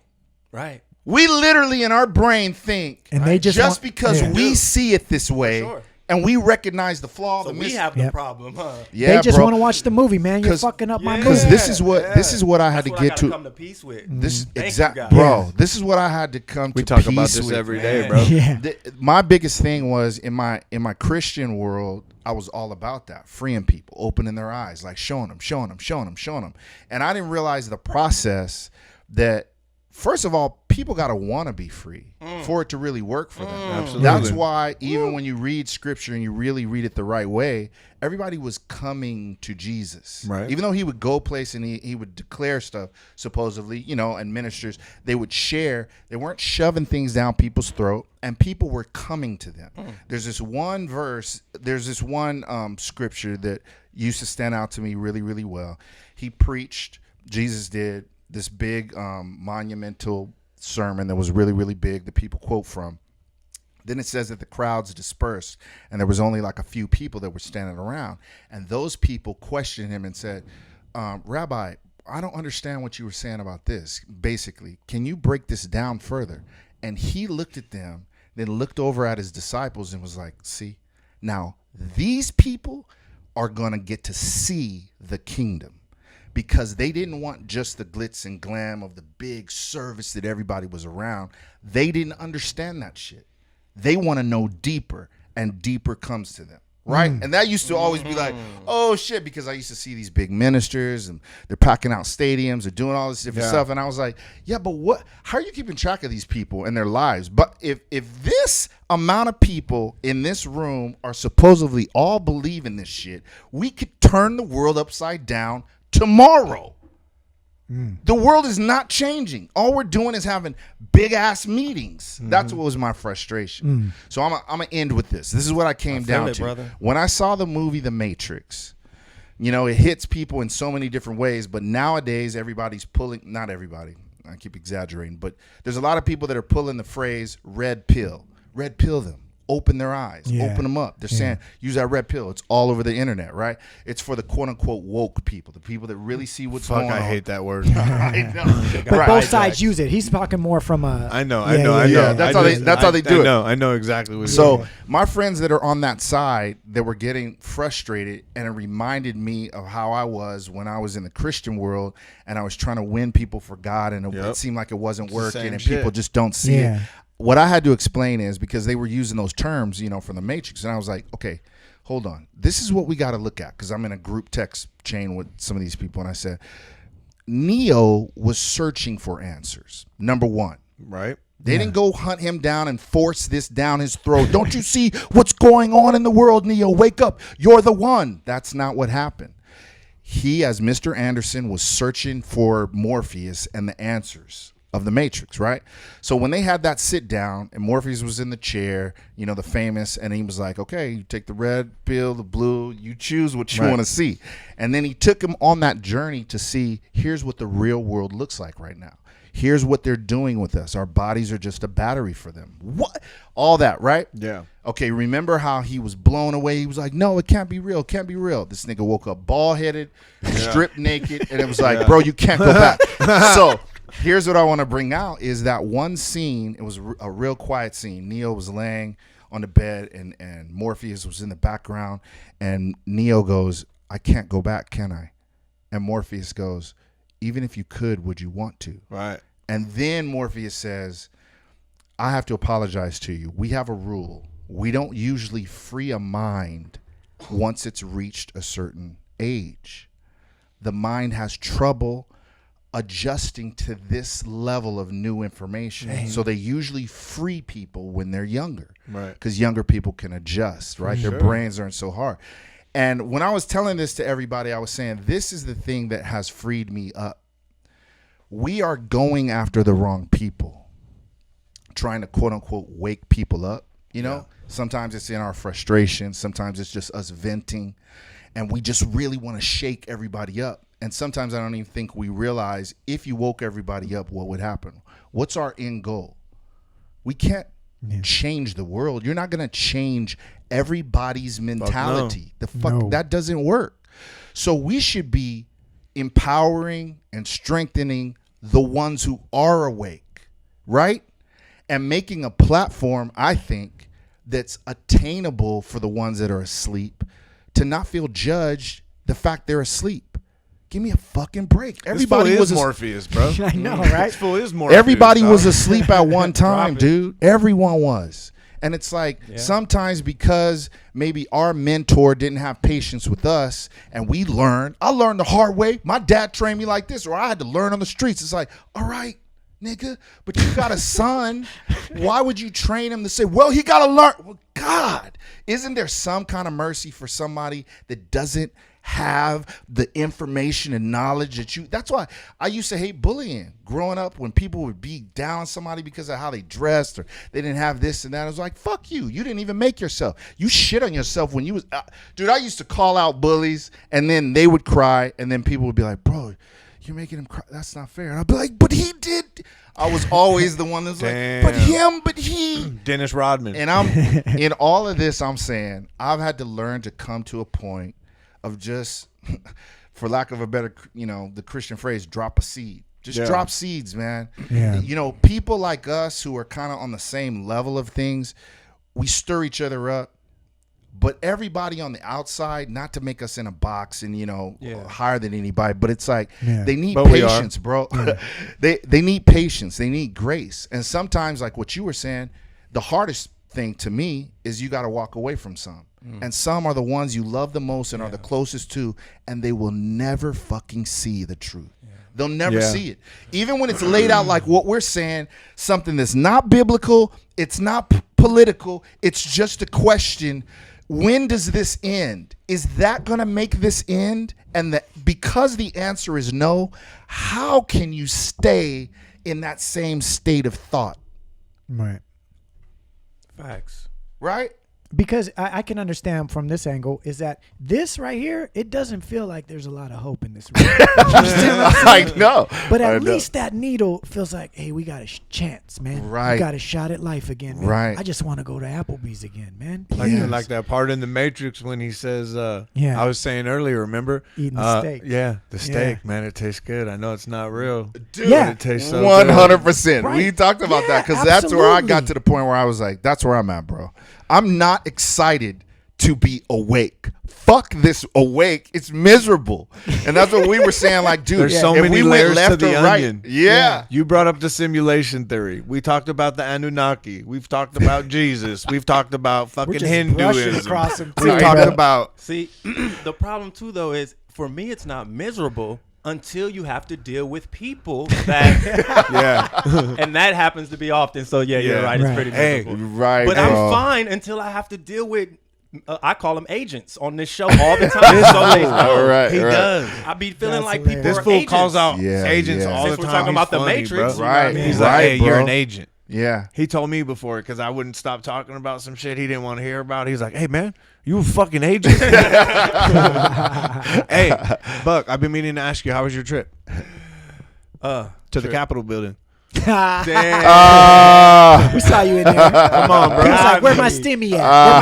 Where my stimmy? How was it? Buck was trying to find his I got check. away, bro. Don't be telling them. They snatching them dudes up, man. Yeah. I seen you out there with your fucking MAGA hat on, dude. Yeah. Did you see the Couldn't have podium been. on sale? Couldn't have Podium been. was on sale for 80 grand. That is No. hilarious. Smiley guy, the guy that was carrying it. And he got arrested Of too. course he did. It was They're on, all it was on getting arrested. eBay for 80 grand. Oh my God, bro. What's the point? Again, what I is the know. fucking point, bro? Hey, Always. at least they didn't just burn down like a Walmart or something. Yeah, Yeah. I think it's really dumb, but not as dumb as just running through the streets burning shit last for no summer, reason. bro. Exactly. That's what I was Yeah. saying. And you can't was say so what you stupid. just said in certain rooms. At least, bro, at least they will targeted cut- the right people. Yeah, that's how I see? feel. Yeah. Like you're mad at Congress and you stormed Congress. Like that's dope as fuck, Bro, What that's the fuck I'm did saying. the Third Street Promenade do to anybody, bro? Dude, yeah. George What did Floyd Target didn't even do? die in L.A., I bro. know- bro, Yeah. come on We now. burning Santa Monica down. What are Come you on. doing? Yeah. The Here's fuck what is going here's on? what they're doing. Breaking out of quarantine. Not staying locked up inside. They got a but reason they to didn't be even outside. say anything. Remember when they were protesting? No one was like, "Hey, don't do that because you're gonna make fucking protein." I was gonna call it protein. Fucking COVID spike. Yeah. What about No that? one said that. No. But For as soon 3 as there was months. any, dude, the media is crazy. I fool. know, dude. It's The so media is hypocrite. evil. It's just hypocrisy Bro. nonstop. I remember seeing like they were talking, but you know that part that goes on the bottom that runs across. I think it was CNN or something. Somebody Right. posted it, and it was like mayor says all gatherings are prohibited, except for protests. If it's Yeah. a protest, Yeah. like COVID has all this respect Right. for the I respect your cause, my brothers. Dude, can you believe that? Yeah. That's yeah. ridiculous. It's nuts. And then you remember, okay, they show the fucking Hollywood streets of Hollywood, thousands of people on Hollywood Boulevard. You remember that drone Yeah. shot? Yeah. That's gonna be a historic picture. Yeah. When you go 10, 20 years, people in school are gonna be seeing that picture and talking about that, right? Right. Come on, bro. You telling me we so scared of COVID and all this shit going on, but yet we're praising that on the news, the media saying how great that is. Yeah. Then they're so fucking dishonest. The 2-week incubation time happened after that, and then they're like, hey, we don't understand. There's this spike in COVID, and it's interesting. It's we're seeing the data. It's starting to happen in younger people. And they just wouldn't be honest about it. They're like, we think it's because the restaurants open back up. Yeah. Yeah. Yeah. Okay, maybe. And how about the fucking millions of people that have been on the streets? Right. You know what I mean? Yeah. Yeah. How On top of the ridiculous. fact of how many people were getting over COVID without a vaccine. For sure. I know like 15 Without people. a vaccine, bro. But that's why, like you said, they got all angles covered. Father-in-law. You can get it again. Bro, You know listen what to I mean? this. So, Like Yeah. it's a gift. No, go ahead. Hey, check this out. Somebody we know. Yeah. My So, family, actually. Exactly. This fool's family. Well, I won't say their names, but Well, a you did husband. already. Well, yeah, my bad. A husband, a wife, a two son, kids. a Yeah. daughter, Yep. and The husband's father. father. fool, the husband's father, who's like damn near 100, bro. He's 97 years old. 97. They all got it, bro.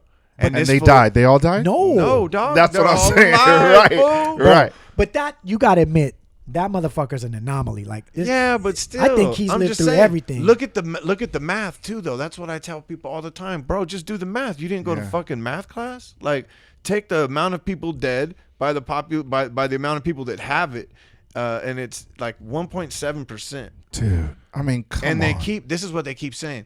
Instead of saying like the annual death rate, like every other disease, Yeah. they'll tell you the total death rate. So, Yeah, bro, now you're yeah. adding 2020 and 21. They're like, oh, 382, Yeah. 300, and it just Yeah. keeps going up. Dude, And it's like, all right, it's bro. endless. And they try to say it's more deadly than heart disease and cancer, which is completely false, man. Yeah, of Heart course. disease trumps the fuck And out the of all that and the shit. flu It's been the number one disappeared. killer. Yeah. exactly. Just Bro, you can completely go to the- gone you last can go year. to It the didn't show up. They even tried to CDC's write a story website. about that to wash that away, too. Yeah, you can go to their website and pull up like the flu map for today, whatever Yeah. today is, Yeah. and it'll show you, and you can pull up 2019, 2018, and right now that shit is so green Yeah. Yeah. as far as flu cases, and then you go Facts. back any year, it's yellow, red, Yeah, orange, sure. all over the 2000 place. Yeah. For sure. So, 19. so now we're saying, oh, it's because we're social distancing and because we're wearing masks. That's why nobody's getting the flu. Well, then why the fuck are we still getting COVID? Yeah, Right. yeah. right. Where'd that come from? Right, That shit right. sneaks in the night like a robber. You And see? but this is the place that I love how it works is the restaurants, where in the restaurants you walk in with the mask on, then you sit down, COVID leaves you alone. COVID Yeah. leaves you alone while Yeah. you're eating. And Or the mall. until If Until you're walking 10 through the p.m. mall, anywhere. Or no, Right. how about this? Yeah, yeah. How about the shield that only covers this part of the teller or the cashier? And then all this is open. Like COVID only is directly right there, dog. bro, and we eat it up. Right. And it's not to say people aren't getting COVID. They're getting COVID. But Since people the get- 60s, they've been getting COVID. Yeah, Yeah. COVID is nothing new. Exactly. Bro. Exactly. That's Right, right. That's a That's a huge huge for a long time. They've been COVID looking- 1, they've been COVID trying part to, 1. Get this vaccine for 20 years, they said. The COVID vaccine. And then all of a sudden Yeah. they're like, we got it. In 3 months they're like, we got it. Correction, let me say it correctly. The coronavirus Oh, vaccine. right. Dude, the last episode we were talking fucking Australia canceled 51 million orders I was going to bring that of the up vaccine, dude. and tell him why. He don't know why. Dude, because the vaccine had HIV in it. That's part of the vaccine. It's HIV. Yeah, and they tested positive, bro. Yeah, they For- say they have these false positives yeah, they said for they had HIV. false positives, but everyone was testing positive that took it, so they canceled 51 million orders of that shit. And then What news broadcast None. reported on this in None. America? Of I course wonder. not. None. And then what about this? There's the Minks in fucking Denmark. Oh, shit. Dude, okay. I don't know about so that this. okay, Oh, neither. trip on this. Okay, the mutated strain, right? The new one, Yeah. COVID 21. Some people had it over there, and Yeah. they I can't even fucking say it with a straight. It's like stand up comedy routine. This is crazy, bro. I swear to God. So they transmitted it to Minks, and they're the number one exporter of minks around the world. They make like 50% of the animals. Yes, bro. Little ferret-looking guy. Now the minks had then transmitted it back to humans. Right. So they said at this point, well, the obvious choice is to slaughter the entire mink population of our country. Bullshit, Right? you not. Bro, So wait a minute. they didn't test them or nothing. They killed 17 million minks, bro. And They already did this. yeah, they slaughtered them. Wait for They it. didn't even test Wait for for them. It it. gets better. Wait it for gets it. better. Okay, they buried them, and then when they buried them, apparently what they're claiming is they buried them in graves that were too shallow, and the gases from the decomposing bodies made their bodies expand and were pushing the ones on the top out of the fucking soil. So people were seeing like zombie minks coming out of the fucking ground, bro. That's how come we heard about this story. Is because the zombie minks were coming out of the ground. Yeah, it was That like is zombie hilarious. minks. So that's the first thing I heard was zombie fucking minks, COVID. And I'm like, hell Like, no. yo, I love you're it, killing bro. me right now. I was with like, this shit, hell bro. no, bro. Yeah. You can't make this shit up, That's man. hilarious. Well, it makes sense. I mean, look, if they say that this shit came from a bat, right? Why don't we Yeah. slaughter all Oh the my bats God. then, right? Yeah. I'm Yeah, surprised, just like yeah. AIDS came from a monkey. Why does Exactly. everything come from animals? Because they're trying to Because- get rid of them. They're trying to And get rid of don't them wanna just make like us. personal responsibility Bro, too. swine flu, fucking everything Yeah, comes dude. from some sort of fucking And I animal. believe in Yeah. it's scientifically proven that that's not even really possible. So that proves that they're spliced, Right, and that right. they're genetically modified, Exactly. pretty much. And see, all of this that we're talking about would be like just the bomb conversation, hilarious shit if it wasn't real. If this was like shit that we That's how I saw be feeling, bro. on So I Saturday got Night my Live sweat or some towel shit, right here. you know what I Yeah. mean? But here's where it crosses the line is when it's about to hit mandatory status. Yeah, because they have to yeah, push it's the on fear. now. There's too many of us that aren't afraid, that aren't talking. There's a quiet, they say like a sleeping giant. There's a group of people out there that won't say shit to your face. They'll wear the mask. They don't believe in that shit, and they know the moment you say it's mandatory or you can't eat, your child won't be able to. You have to have a mask on your child. You have to. When it crosses that line Yeah, man. of your well-being, because we're not living in a pandemic. Nobody questions a pandemic when they're in a fucking You pandemic. know when you're in it. You know. There's no you group can't over here fly that's to partying. Florida. Yeah. And Florida's just- not experiencing the pandemic. Nigga, it's not a pandemic. What are you talking about? Well, it hasn't hit. Well, Florida. Well, the governor kicked it out. Well, is it real or not? Right. The fuck is going on? But dude, when it crosses that line, that's civil war, bro. People that we have not seen angry. All this bullshit, the news, and everybody that talks the shit that they talk, they haven't seen anything. Well, you know what else too? You're right, Is Man. we're gonna get snitched on. We're gonna have people that we think are friends, True. and family even, and they're gonna be so fucking scared, bro, Yeah. that they're gonna be like, you know what? They've really gone off the deep end, and they're gonna fucking turn into agents, and Bro. they're gonna make that call because they're that scared and that threatened. Yeah. Well, it's going to end up being just because of interpersonal conversations, because pretty much talk like this is basically getting wiped off. Yeah, it's banned. Every Yeah. platform Yeah. nowadays. I mean, yesterday, once the Georgia Senate races got confirmed, immediately, not just Trump and not just General Flynn, but you can go down and see anybody who has any sort of discussions on their Twitter pages that like what we're having right now. They're doing a huge just wipeout of all of those accounts right now. They called for even what's the Parler. They called for Parler to be taken down. You told me that. All in one Told you. day. Listen, All in one day. in one Yeah. day. By the I end told you. by the end of yesterday, Google had pulled it off its app store, and Apple said That's what it was. Yeah. and Apple said you have 24 hours to come up with a security policy, or we're taking you out too, right? Nobody sees a problem with any of this. Unbelievable. And, No. and look, I'm not no right-wing dude at all.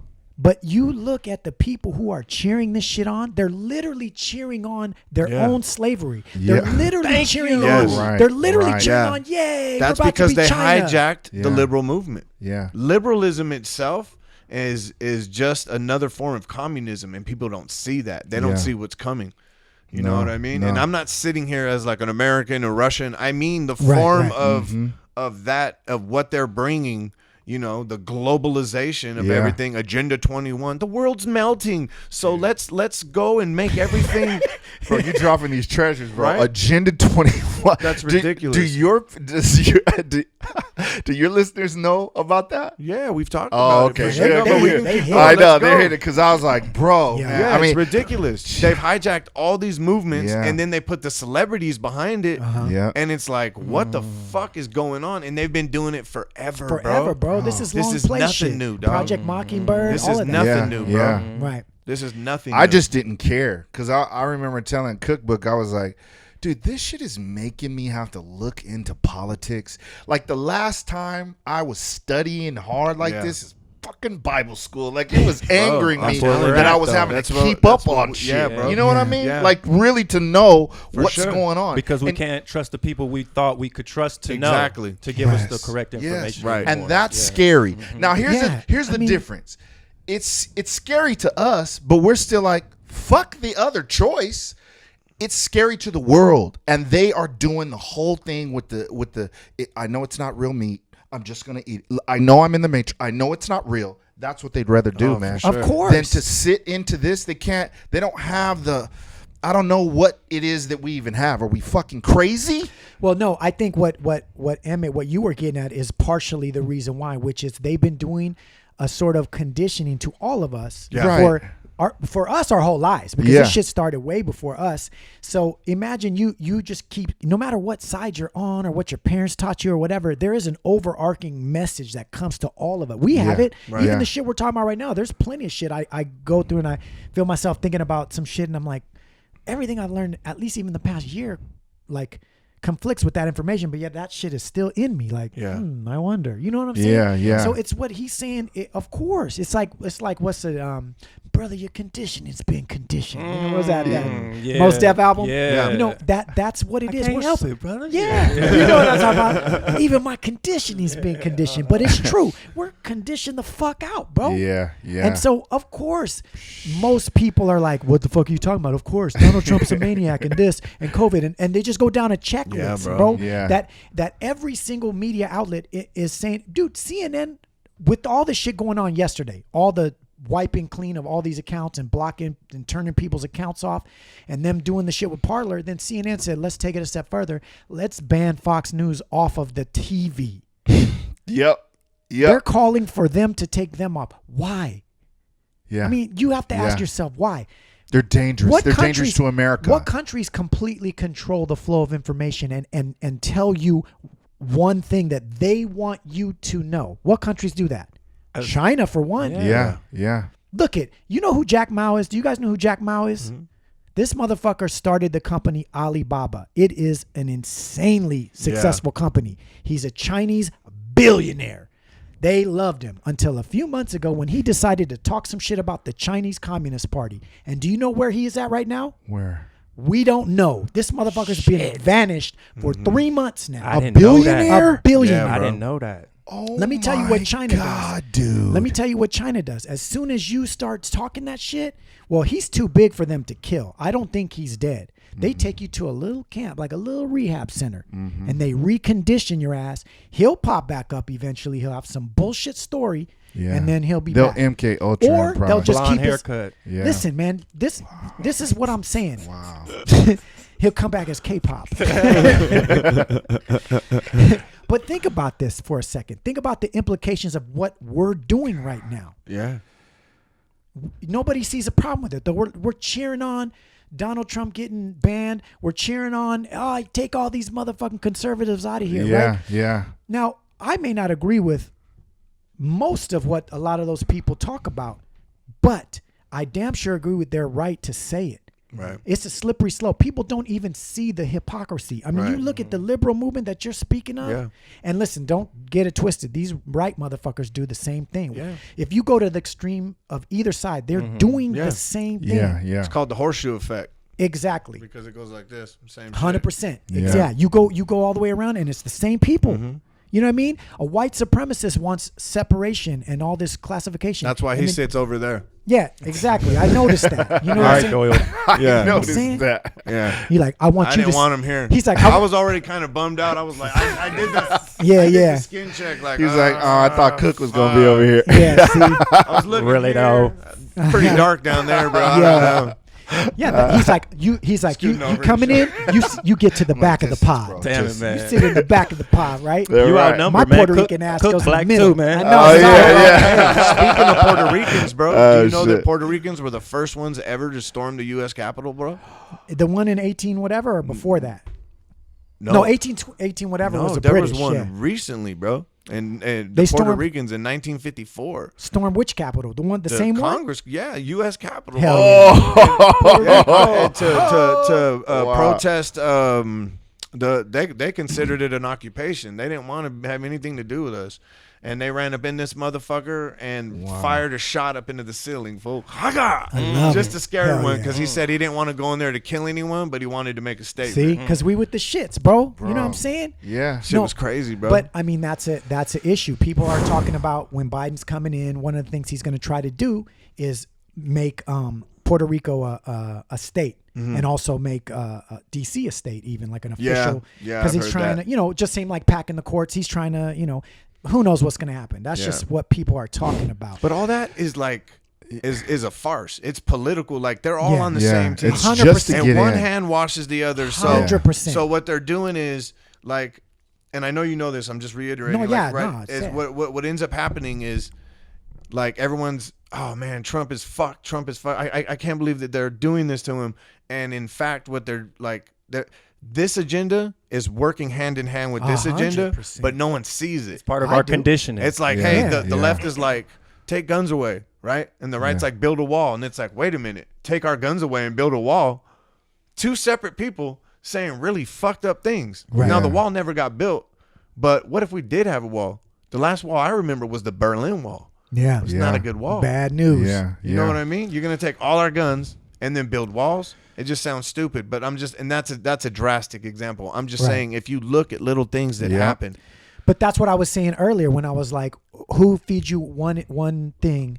North Korea, China, Yes. the walls, Yes. the shit you're talking Yes. about. the countries we're taught to despise is the ones that do that, and Yeah. now Listen, it's like we're following Listen, suit. Buck, come on, What man. the fuck? Come on, Totally. let me ask you guys a question. You right now we are literally applauding our new slavery that's Yeah. coming to us. Let's keep Yeah. it real. Yeah. Do you know that is still the most profitable business ever is to sell fucking human beings, bro? To this day, it's still the most profitable. Wow. I Yeah. mean, maybe technology is changing that, right?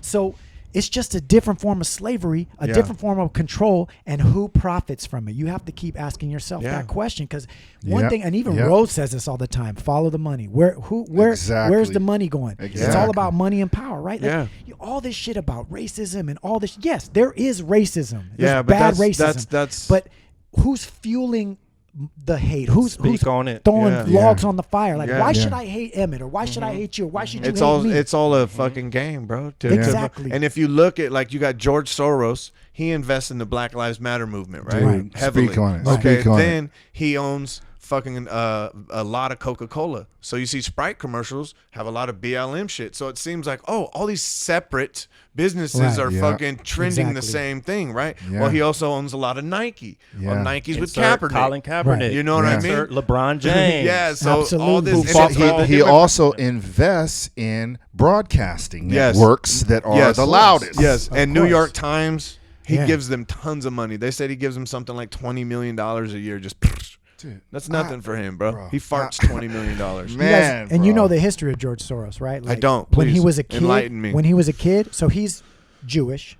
Yeah. He was alive during World War II. Okay. When he was around, I think, don't quote me on this. This is what I've been told. Yeah. I'm not fully versed in this. This is what Yeah. I've been told. Drum roll. Okay. Go. So when he was around 15 years old, he basically like sold out his people. He started working for the Nazis. Wow. And snitching, like you were saying, people Yeah, snitching yeah, earlier. yeah. And then from there, I guess they blessed him and just helped him increase to where he's at now. I mean, Yeah. I don't know a lot about him, but I have Right. heard that story. I mean, Yeah. if I'm wrong, That's let more me than know. I've heard. So Let me that's know. dope. But that's what I heard when he was a kid. Right. So I mean, So it's ruthless. Dude. and so there's a lot there too. Yeah. You know, it's like we're shooting all these different No, for things. sure, but that's what it is, man. But ultimately, what I was going to ask all three of you, and in talking about like the people behind the people behind the people, which I don't think we're under any delusion that that's not actually happening, right? If we're saying that they're both, you know, hands on the same body, Republican, Democrat, left, right, whatever, then they're just puppets too, right? Absolutely. It's all just puppets, and the Yeah, puppet masters sure. are behind. For sure. Okay, so that brings up whatever you want to believe about it, the Illuminati, let's say. That's Yeah. what most people call that group. I don't know Right. how y'all feel about that term, Yeah. but Well, I look at it as like mafia. Like there's different families, there's different Right. factions. So it's Exactly. a loosely based word to describe these exactly. organizations. Exactly. Continue. So you guys talked about this a little bit on your last podcast, which is tripping me out because I was already thinking about the grand scheme of things, right? And so I'm going to pitch it to you guys. I want to see what all of you guys say. So you guys were talking about the Georgia touchstone or whatever that shit is. Georgia the Guidestone. The Guidestone. Okay. So if you think about, I've heard, you've heard, we've all heard for years about the agenda of the Illuminati, which Right. is what? To thin the population out. They're going to choose who they want to stay alive and who goes, and then they can reap a more bountiful earth for them. So Right. the number has always been about 500 million, I It believe is. is what they say, right? Yeah. Okay, so look at our world today. Okay, what are the things that people take COVID out of it just for 1 second? What are the people that have been worried about for years now? They've been talking about, for example, AI. Fucking AI might take over and control, but what Right. people are not really talking about. Rose showed me a fucking video of robots. I'm a mashed potato. I'm a mashed potato, and they're doing a twist. They're doing it like humans. They're Right. doing the Running Man and shit. Right. So, what's the best way? Okay, right now they need us, the worker bees, right? They need people who are fucking farming. They need people to work up and welcome to Walmart. They need all of those people, right? The big talk is how much people are concerned because all these jobs are going to be automated. Drivers are going to be driverless cars, and pretty soon, blah blah blah. So what are we going to do for a living? And people are doing all these hypotheses and theories and ideas. Well, Right. you can find some more meaningful work because you don't have to do the labor job anymore. You could do this and blah blah blah. Bullshit. If we really believe that that's these guys' agenda, it's perfect, bro. It's going to become like, what's that Matt Damon movie where the rich people live up and the poor people still live on the earth? Yeah. That's phase one. The robots do all your job. We don't need you anymore. We don't care about you. So how convenient it is, how easily it will be to thin a population out very quickly. Yeah. Then add COVID in. Why not? Fuck it. Let's throw some more diseases at them. Yeah. You know what I'm saying? Yeah. This is what I'm thinking about. What do you guys think about what I just said? On the last pod, when we were talking about it, I said it's very plausible. I don't know what's going on with these vaccines, right? But it seems like there's some weird shit going on, right? You guys seen Tiffany Dover? That nurse that took it, Yes, and now, bro. now so she's supposedly dead. There's a doctor, and this is actually being reported that he passed away, and his wife is having them look into it. A doctor in Miami, healthy doctor, took the vaccine and died 16 days later. Right. And so they're looking into that. So assuming this is my hypothesis, if you will. Right. And we're just speculating. Yeah. We're just throwing shit out. The vaccine Pfizer said they want to vaccinate 75% of the world. Remember I told you that? Right. I've Okay, heard so that. assuming they do those numbers, 75%, and it seems like it's pretty likely. These people are pretty fucking scared. And even the ones that aren't scared, if they force their hand and they can't go to work, they're going to be like, fuck it, dude. You know what I mean? Of course. Look at us. We have kids. And it's like, what's going to happen when I get to that point? Am I going to be fuck Mad Max for the rest of my life with my if they get kids? Or move to 75%, Yeah. right? Do the math. That's 6 billion people. Right now we're at 8 billion. That's 6 billion. You got 2 billion left. Then you introduce from that the fake fucking food shortages. Then everyone starts killing each other. Wow. Then you start having civil wars and stuff like Right. that. Yeah. You're gonna have real death from real diseases caused by the fake famine. Yeah. Real diseases that we can't get to medical supplies or anything. Yeah. I mean, pestilence, whatever you want to call it. All these different things that are gonna happen, and I say that would take it down another 1.5 billion easy. Yeah. And then you got your magic number. And that's kind of where I'm leaning. Gets down to 5 million. Let me jump in 500 real quick. mil, I mean. 500 mil, please. For one, man, I want to salute my pod brothers. Really though, we usually give some dap around here, That's man. what's up, man. You guys been fucking killing it. Yeah, dude. The reason why I want to say that, You got us thank hyped you. up, bro. You know we call Such a this good fool podcast. conspiracy host. we ain't bro. You even get really him got going. to. No, I know. You told me when I was like, "Yo, come on," I told him you're come on the good. pod, and he was like, "I got to bring my boy Nesto." What were you saying? We G? ain't even got to really look at our notes because it's like the talking points that we had. You've been hitting them. You've been hitting them. I'm like, yo, Yep. did they just hijack our podcast? What just happened here? No, it was dope. This is a It was collab perfect. cast I right love it. here. I Yeah, love I it. love it. I'm loving it too. Collab cast. I like that. I often had the same question as you with the thinning of the population because Yeah. what I threw at Smooth is if their plan is that they're doing a bad job because we had read some documents. I think it was William Cooper's book, and he had mentioned the population at the time was 6 billion. 6 billion. And I Yeah. think it's approaching 8 now. 7.8. So we've grown 2 Right. billion. So I'm like, well, if they're thinning it, they're not doing a great job. So for me, it's not about necessarily just massacring the population. It's about mental control. Yeah. And they've Yeah. gotten the people to accept their Right. version of what they want the world to be. Whatever they're pushing that agendas that we all talk about, they've gotten the people willingly, unknowingly is the word I'm looking Yeah, for, yeah. to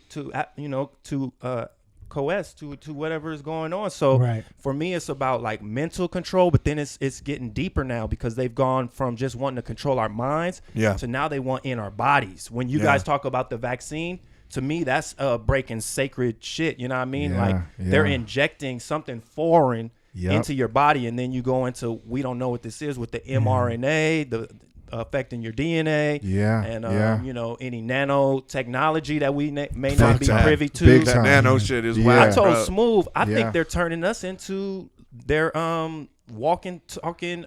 We're part of their network now. Yep. GPS. That's what. Yeah. That's what. That's a lot how of I people are feel. speculating. Yes. So I think they don't want to kill us off. They want to use us. Yeah. Like you said, we are the workforce. Of Yeah. course. And then I on a think- bigger picture, just to give you my view, my worldview is, and I've told Smooth this, I believe we live on a plane, not a round planet that's going millions, around the sun. And I just think that there may be other Earth structures, you know what I mean, or landforms that we're not privy to, and maybe we are the slave labor, bro. I think. Wow. So when we talk about Wow. aliens, Yeah. and when we talk about all these extraterrestrials, that's where I'm at with it. is Right. there may be a supreme race or whatever that does monitor what's going on here on this plane, and they probably monitor what's going on other planes, and they may be having humanoid entities like us doing other tasks wow. on Like other beyond the planes. ice wall type deal. You're That's saying. that's Yeah. where I'm at with it. Yeah. He knows Or- I always throw out that stuff, and none of that is. This is all. Well, it goes allegedly and back to stuff. Admiral Byrd That's though. just how I feel. Right. It goes back to right. Admiral Byrd's That story. motherfucker who flew to the Yeah. Antarctic. Yeah, I because mean, some you of gotta- those are the questions that when I'm researching and still digging and stuff, because COVID is dead to me. Like I don't even talk about. Because I'm already made up This my fool mind. hates COVID. Yeah. He was like, "Hey, dog, We all love if you it. bring that shit up on the pod, that's cool." And I'll be like, "Oh, that's cool." But outside of that, man, fuck COVID. I ain't talking about it no more. feel Because you. of what you said, Nesto, I these are feel you. real life things we're talking about. So it's one thing to just talk about it, but I got to deal with this Yeah. shit. Yeah. So Yeah. I choose to go back to my hut and make plans on how we're going to deal with this shit instead Yeah. of just talking to the world about blah, blah, blah, blah, blah. Right, That's not helping right. me. You know what I mean? So, and it just riles me up, which Yeah. I believe they're trying to get us all Oh, yeah. in a state of where we're all riled up all the time. Oh, yeah. It's been nonstop. Like you said, when does it end? Yeah. And it's not even just COVID. It's been so many different issues that they've thrown all of this shit at us at one time. Exactly. So I choose to be like, fuck y'all, man. That ain't what my life is. So my life is grand, like I said, until I get around other people, because then I got to hear what they talking about. And Right, I don't want to right. hear that shit. CNN for 2 minutes feels like I'm dying, bro, when Yeah. I watch that shit, literally. Yeah. So when you really detach Amish style and then you get that poison back in you, you really realize how potent that shit is, man. Right. Yeah. Right. And that shit, I can't. That shit's fuck with spellcasting, bro. it. Yeah. I know. For me, I feel like I'm literally in a place where I feel like it's a mixture of a lot of what we're saying, because it's true. If they wanted to wipe us out at a more of an alarming rate, this COVID thing would have done that. That's what, and the scare that would have happened. To me, it even makes more sense. Like, if you're going to create something, why have people speculating if it's effective or not? Wipe us out. Why isn't it killing a ton of people? You'd get everybody begging for that fucking, vaccine. Yeah. But I think this too, as much as sometimes I don't, It's true. I'm not very optimistic. I think there are good people in high places in hiding. Like, they are undercover people. 17th letter. Sorry, keep going. Just had to throw it in there. doing some things for us that we'll never even know. Because it's like, I've got friends that are ex-Navy SEALs and different parts of the military. And, one of the things that it's in some of these movies that they even talk about, when they're out on missions, they'll never get a badge for it, like an award. They'll never get any kind of declaration of what they accomplished together as brothers, saving an entire, city or whatever they've done. No proof. They can't talk about it. They can't tweet. They can't take pictures. You'll never know about it. Yeah. They cause a coup in another country that saved a situation. We'll never know. sure. Everybody speculates. Everybody can slander and yell at this. And I made the example when I was talking to, I think it was on our pod just the other day, of how, like, when I was working in the entertainment industry as like a background person or a stand-in. You said fucking Chippendales, fool. You're full of shit. This fool. Go ahead, man. This fool be lying on you, dude. Anyways, go when ahead. I was on dope. some different TV shows, and it was like, if I was on a popular TV show that my family from Indianapolis or different people loved, What were you doing on TV show? What were you doing on TV show? I was a background actor or like a stand-in. Get like down. different times I was doing stuff like that. That's dope. And one of the things that I loved about it is it felt like we were living in the future, because every day I'd go to work and we'd be in these scenes and we'd be acting out stuff that the whole world wouldn't see for another 2 weeks, right? So we were always like ahead of everyone. Just like if you were working on a movie, sometimes that movie didn't come out to the world until a year later, right? So when you're in that position, you see a lot of what's going on behind the scenes, but you can't talk about it unless it's to like other people or whatever. I mean, nowadays, depending on how deep of a situation you're in, you got to sign a non-disclosure to say that you don't know about this, blah, blah. This You're is gonna kept give us under an wraps. exclusive right here? Is that No. Okay. What I'm leading up to is, when you sit with knowing something for a fact because you've witnessed it, and the whole world is calling it something else, and you can't say anything, that's a hard place to be in. Because even on a light I've been note, trying to describe that feeling, brother. even on a light note, when it's something fun, like Cook, I mean, you guys know when you've known an artist who's about to drop something and the whole world doesn't know yet. And it's like, oh my God, you want to talk about this? Or you was in studio with someone and you can't say anything because it's, well, they haven't freed us to say anything. You can't, but you have people speculating about something and you listen to it and go, these motherfuckers, if they only knew, man, if they only knew. Well, I feel like we're in a time where that doesn't even matter. Because you can even tell people, no, I was sitting with so-and-so. They weren't over there where all the news is saying they were at. They don't fucking care. No. You can show them video footage and go, this is where we were and what we're doing. They don't care, bro. When they've got their mind set on what they want, that's what we're seeing now. When it's crucify him, kill him, you can't reason with people like that. You can't go, hey, bro, but let me show you another side so you can see the angle of this. We're all looking from different perspectives. Fuck that. You better hide your ass to make sure you don't get up in the mix and get killed. Yeah. Something crazy. You know what I mean? So if we're preparing for the future and we're trying our hardest to stay optimistic, it almost seems like the best optimism we can have is what is immediately in front of us, which is our friends and family. And if you just take that circle and go, this is life. This is where I want protection and love and care, and I want it to flourish. It's not that, but dude, you got to have a worldview. The fucking world is going on its own direction, where it's headed. Yeah. We can't, now even more than ever, we see we can't change it. Truth doesn't even work. Fucking truth doesn't work. We don't bro. even know what's true. We Exactly. literally have gone over Sometimes, 100 theories right now. Right, and, right. And I don't So know true. what any one of them are. Exactly. I have no Yeah. idea what's going on. Yeah, Exactly. but when I just mean like even in the standpoint of just the virus, You're you right. know, just the You're right. injection, Yes, just yes, the yes, vaccine. It's yes. like if we make the determination to do, well, this is what I got to do for my life and for my family, Yeah. because now it's coming down to life or death. It's not just talk anymore. For sure. It's now everybody is being put in this place where they have to look at and evaluate, well, what if this thing kills me like so-and-so? You take it. No one's even denying. They're about to give you the injection, and they're not going to go, oh, so-and-so didn't die. They're just like, you're going to take it. And that's another It's tactic, like, too. bro, they don't care. They're in your believe. fucking face Yeah. now. That puts you in your lower state of thinking. You know what I'm saying? Because you feel that threat. It's imminent, you know? And I Yeah. think they want us to be faced with our mortality Right, like that right, because right. then you fight or flight kicks in. Yeah. Dr. Day Yeah. again talked about that. Yeah. I even told Smooth, when we do this podcast, I enjoy bringing people knowledge and receipts and, you know, Yeah. information.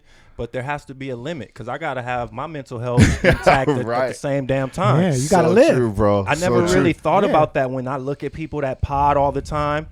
Joe Buttons, you brought motherfucking Fauci on your podcast, you motherfucker. Yeah, boy. last Joe Buttons, Yeah. you brought I think Fauci Wednesday. on your podcast. Wednesday's pod. Yeah, Fauci. Damn. Joe Budden.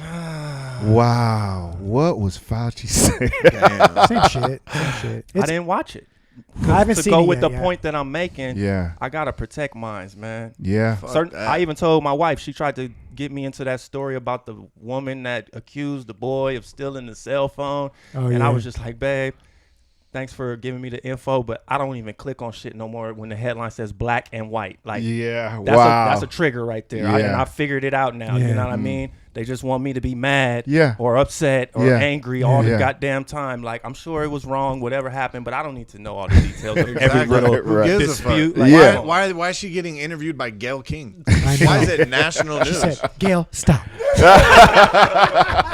What the fuck? Ah. That shit was weird as And hell. the sad part is she ain't even I be white, blocking bro. that shit. Like, I think she's Puerto Rican. She man. looked, Yeah, whatever. I'm but pretty sure she's Puerto Rican. I did was you hear like, about Brandy Vaughn?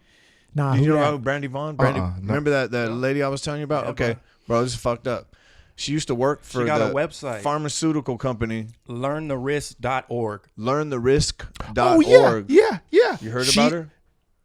Wait, what are you saying, dude? I just saw the interview of her on that same one, Planet Lockdown. Yeah, What about her? she's dead. Rest in power to Brandy Vaughn. Ooh, Go The on. blonde chick. She might have been blonde. I don't really remember. Go Well, ahead. Go ahead. on, Yeah, I'm yeah, sorry. Yeah, it's Go all on, good. please. Yeah, so yeah, she used I to wanna hear work for the about this. pharmaceutical company Merck. You know Okay. Merck, Yeah, M-E-R-C-K, Merck. Merck. If you want to look them literally. up, She yeah. got murked. That's what I said too. She got murked Yeah. by Merck. Damn. Oh Brain minds my think God, alike. bro. So trip on this. She was a pharmaceutical saleswoman. She worked for him back in the day. I know who this is. It's a And- different person. And Good. she Okay. fucking she ended up learning all these different shit, ingredient, whatever the hell that they put inside these vaccines. Yeah. A lot Yeah. of aluminum and shit like Yeah. that. Yo, yeah. yeah, I did hear about And then this. so she was like, man, fuck this. Like, I don't want to work here anymore, Yeah. So she ends up starting her own fucking, what was it called? LearnTheRisk.org. Yeah. She starts that and she starts, dishing out information, like real information. Like, I didn't even know that there's such a thing as a fucking vaccine insert. So what she did before she started the organization is she had a kid. So, and she knows the game. So she goes to get the vaccine or whatever. And she asked the doctor, let me see a vaccine insert. And this fool loses his shit. And it's like, dude, don't ever come back here again. Whoa. And basically these vaccine inserts, they basically say what the vaccine actually treats and what it would, and it'll say on there, bro, it doesn't treat that. Like, it's not Right. 100. It's like, hey, yeah, doesn't really treat I've it. heard It's a lot of accounts So trip on this, like though. that. Of So- doctors flipping out on people so- asking for info. So Yeah. she starts Yeah. this organization. She starts dropping all these gems, and she put out this fucking video recently, right? About 2 months ago. And in this video, she goes like in detail, bro, about right. the game, like just hardcore. And you're just like, damn, bro. Like, Yeah. she's saying shit that like blew my mind. I don't really remember anything off the top of my head that I didn't really already know, as far as like shit that like direct links to autism and all these horrible things, the mercury and all this shit that goes into these products. But it was because she was an insider that made it more potent. Yeah, it wasn't me and- sitting she here went with my Dodger hat. She talked on a circuit too. Like Right. I saw her speaking. She wasn't I fucking watched her a around. few She was times. the real deal. Yeah. So she puts this informative video out. Well, then she puts another video out because they start gang stalking her, That's bro. right. That's the one that I saw. Yeah, bro. She filmed herself. Yeah. And she was like, somebody broke into my house. Yeah, that bro. Thing, right? That shit was crazy, bro. Yeah. They moved her fucking furniture around in her garage. They moved the statue. They fucking the ADT fucking alarm system. Yeah, yeah. Okay, you know how it'll tell you like what time your shit went off? Yeah. It said like at 3:45 her front door opened. At fucking whatever time someone went down the hallway. At this other time someone was in the Creepy. kitchen. That shit's And it, like creepy someone as fuck. opened the window Yeah. and then someone shut the window. And then Bro. someone opened the front door and then fucking left. Yeah. Left And shit in her garage, just moved to the side where and then it's then her conversations, she was telling everybody, yo, man, I feel like a sitting duck. I feel like a sitting duck. Yeah. She came home one day and there was a fucking duck statue in her backyard by the pool, bro. homie. I mean, Come on. That shit And now wicked, she's ain't it? dead, bro. She's dead. And her last post was a fucking on IG was December 6th, and then she died the next day, and it was a vaccine insert for the flu shot, and that shit said right there, fucking this does not fucking work, bro. And it was circled, you know what I mean? And that was her last fucking post, and her fucking 10-year-old son found her dead, bro. And they're trying to say it was a gallbladder. I think it was up here in Santa Barbara. dude, how? But my thing is, whistleblowers like that, I don't know how by now they think they're gonna survive. Yeah. What you're saying about, it's almost like leaving the mafia. Like, hey guys, you know what? I'm about to go online and tell you all the names of the people in the mafia, Right. and everything they're doing in detail, and I'm gonna survive. Yeah. What are you gonna survive today? Nothing. Just that announcement? How do they ever feel like that, bro? Yeah. Well, She didn't even go, I'm going to write a book. None of that. Just here's what's going on, guys. And they all, Isaac Kappy. yeah. Yeah, You guys know bro. about Isaac Yeah, Kappy? Isaac They do. Kappy, yeah. Fuck, bro.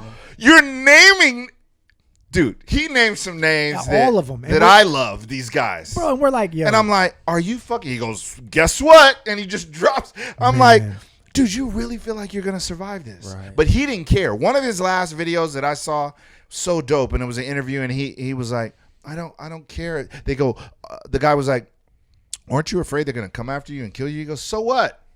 He goes, it's about time everybody knows. I was like, well, people like that, I get it. They've You know? come Yeah. to that understanding that is a reality. I Yeah. think, so. That shit's weird too, bro. Because like, look at some of the shit that people were like, "Nah, man, that's not true." And then fucking, but Tom Hanks is a Greek citizen now. That's weird, fool. Bro. That's weird. It's very weird. It's. I The mean, timing it's of peculiar. that. the timing is what makes us like, dude. You, If I was you know what they're saying about you, dog. If Yeah, that shit ain't yeah. true, don't go to the place where it's If legal. I was a suspect in a murder and then I moved to another country and became a fucking naturalized citizen, motherfuckers would be like, "Yo, Emmett smoked that motherfucker, dog. He did it." Exactly. Right? Exactly. And here's this everyone saying like, "Yeah, man, Tom Hanks is a fucking perv, bro. He's been Yeah. fucking kids." And Yeah. Man. now And he's their in laws Greece against pedophilia are like, are different. they're like non-existent. Well, yeah. So that's horrible. Greece. That's your choice. That's interesting. Since No we're there, good. brother, Nesto, I wanted to give you the flowers that I told you before the pod. I thought it was dope that you breached the subject of the trafficking and that you were working on the project to put some of the women's actual stories out there to highlight some of those things. I actually wrote down one of the stories you talked about that really hit me, bro. I was like really like had to pause that shit. It was about the kittens. Like, and then also they gave her the baby girl. Yeah, man. Because see, when you tell the stories, then in your mind you can really wrap your head around how this stuff actually functions. You know, Right, it's yeah. nasty, it's sick. You don't want to really. Yeah. But the work you're doing, I think it'll really help because then you really understand that there's a problem that needs to be. We know but see, the problem is we talk about it, but what's being done, you know? Right. And that's Yeah. why I wanted to bring it up because, brother, you was trying to do, or you are, you know? Yeah. And that shit is fire, bro, because that's where I be at with the pod, too. It's cool to talk about some of this shit, but what are we gonna do? You know what I mean? He always And tells me that. I like to give people action points. Like if I'm gonna talk about Wi-Fi and shit, let me tell you that there's things you can do to block some of that Right. radiation. Right. I'm not gonna just try to scare you and just be like, oh That's my my God. job. Yeah. That's my job. I scare Yeah. you, and I then feel good you. cop, bad cop. Yeah, we gotta, because we still gotta live. I know. Life is to be lived. You know what I Yeah, mean? That's yeah. what we all talking about. Like we trying to live. So I gotta give the people. This is what I do to try to combat that. Because it's chess. You know what I mean? If Yeah. they trying to do this, then you got to do something. You gonna do nothing? You know what I'm saying? Right. So thank you for doing something, brother. Because that shit. I don't know if you want to speak on it I right now. appreciate it. Please. People could check out your pod where you guys go Please. into it. Yeah, I yeah. was You going to know? ask you to expand on that. Yeah, man. This is like just the setup for this that I want to give you guys is, where I got that particular story from. Her name is Chong Kim. That's CHONG, and last name KIM. And she witnessed this. This is there was a movie made on her life. Yeah. It's called Eden. And when she caught wind of the script that I wrote that I was trying to get made, my movie called Beautiful Chaos, she was like, bro, that's the most realistic thing that I've ever read. She goes, with mine, they took my life rights and they changed so much of the story Yeah. for the entertainment industry. And she was like, and she had no say so. They kept her like in the background. So it was a bad deal, bad situation, even though that movie did pretty good kind of in the quote unquote indie circuit or underground. Right. The most that we've seen as a society dealing with this out front is the movie Taken. That movie, I think, is what woke a lot of people up. Fuck yeah. But along the way, what was powerful about that movie is he's kicking ass. He's killing everyone on the way to get his daughter. Right. So the emphasis for me when I was sitting in the theater, when I watched, what stood out to me was the girls that got left behind. He broke into a place on a lead and he was looking through curtains, and it was like a warehouse, and they had the poles and curtains, and behind each curtain was a bed and a girl that was strung out on drugs, and she was handcuffed to the bed in every one of these curtains. He was looking for his daughter. He opened one curtain and saw his daughter's jacket. Then he pulled the girl around and saw that it wasn't his daughter, but then in comes the traffickers shooting at him. So he grabs her and the jacket, shoots his way out, drives off, and in my heart, literally in the middle of that big action scene, I was going, think about all the other girls that are left with no dad to come rescue them. What's their future? Rape. All the rest of that day and from on, who knows, till they die, So he goes on, finds out. I won't get into the movie, but that's one thing that stood out. So when I was writing my movie, I was like, no.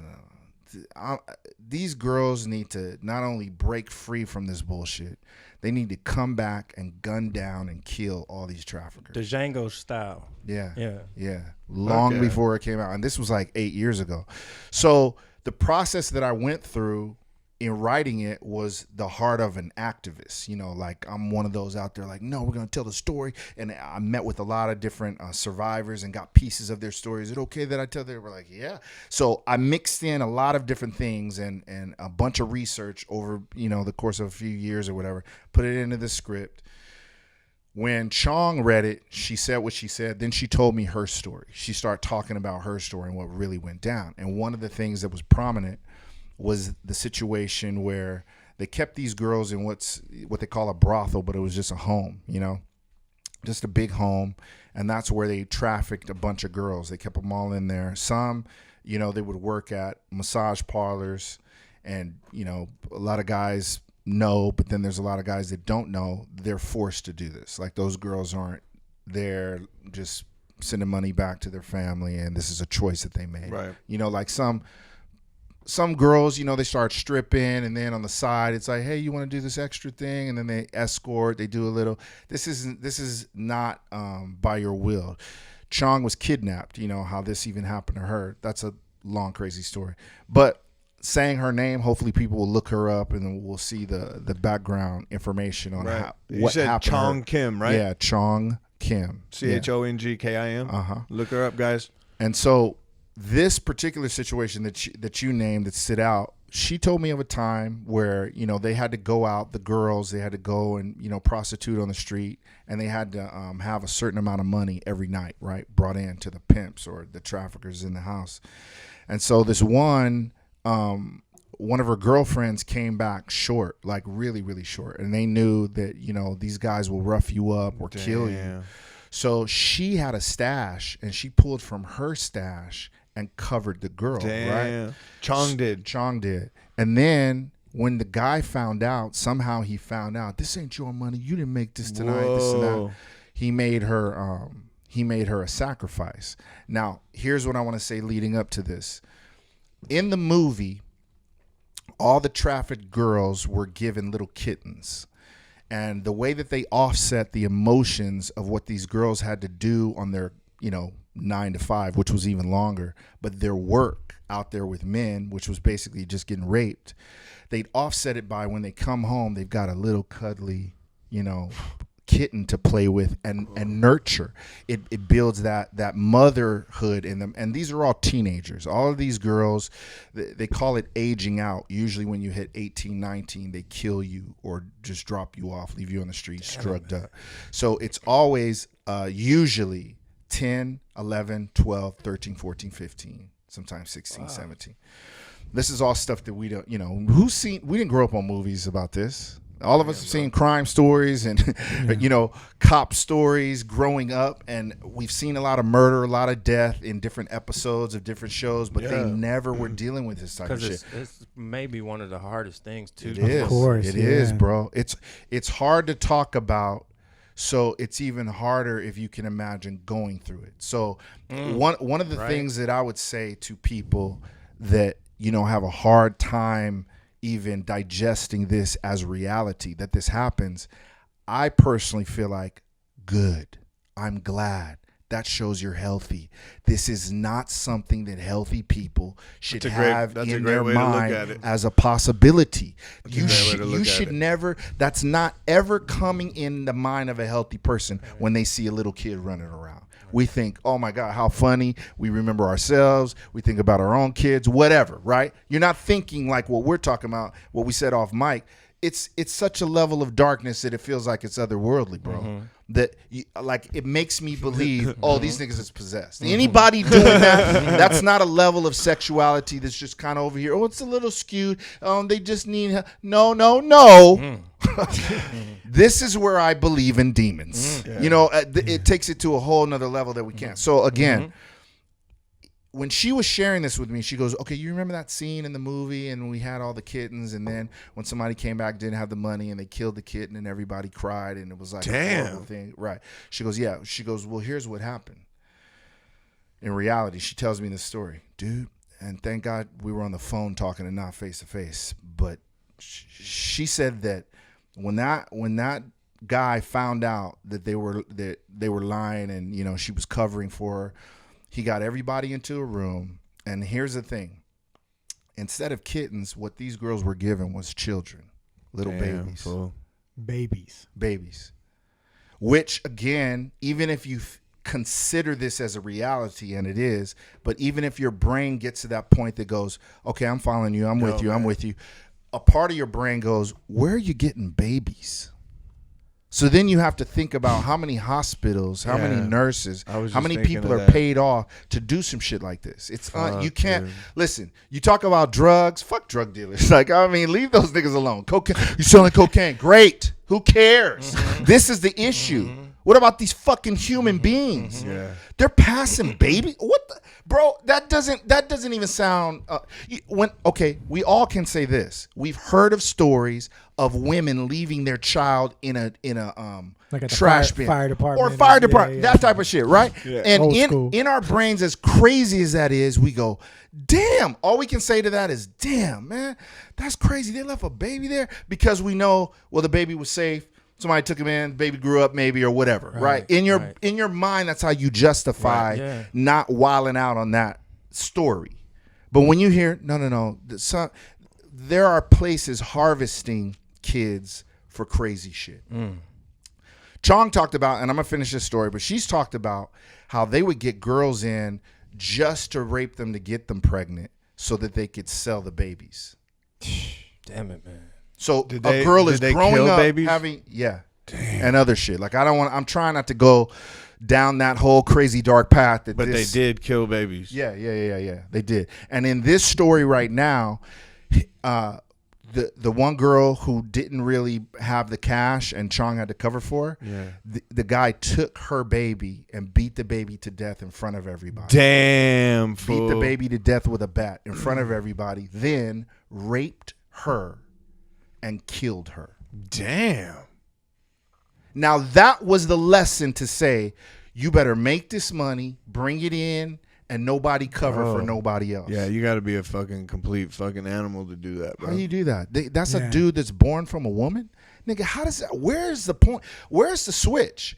We all know that they do this to animals, not raping them necessarily, but they raise them, they beat the shit out of them, they make them crazy, they make them fight each other, they make money off of them, they throw them in the streets. We've seen in other countries that they got dogs hanging up that they've murdered in the streets. They're selling them for whatever, skin or whatever, and so that is horrible enough, and that's where PETA comes in and people that are fighting for the rights of the animals. And sometimes we look at that and we go, okay, that's great. I still love chicken. Like, okay, we get to do that, but when it comes to human life, this shit can't even resonate in your brain, bro. That's crazy, So dude. I'll say this in closing. When I was going about my script like this, and I was meeting at different studios where it was the opportunity to get my movie made, how I fucked up time and time again is everyone that was saying, "Oh man, the script is too graphic. It's too dark. It's too dark, man. I mean, that's hard to sit through." I didn't understand what I explained to you guys today, that it's good that they can't handle it. Yeah. Nigga, water it down for them. People are not supposed to be okay with this. In my brain, I'm like, nah, Chinese cinema, Korean cinema, they got some of the bloodiest, craziest shit. We gonna make them handle it. When I wrote mine, it was before The Purge ever came out. It was before all this. I didn't have references. All I had was Taken.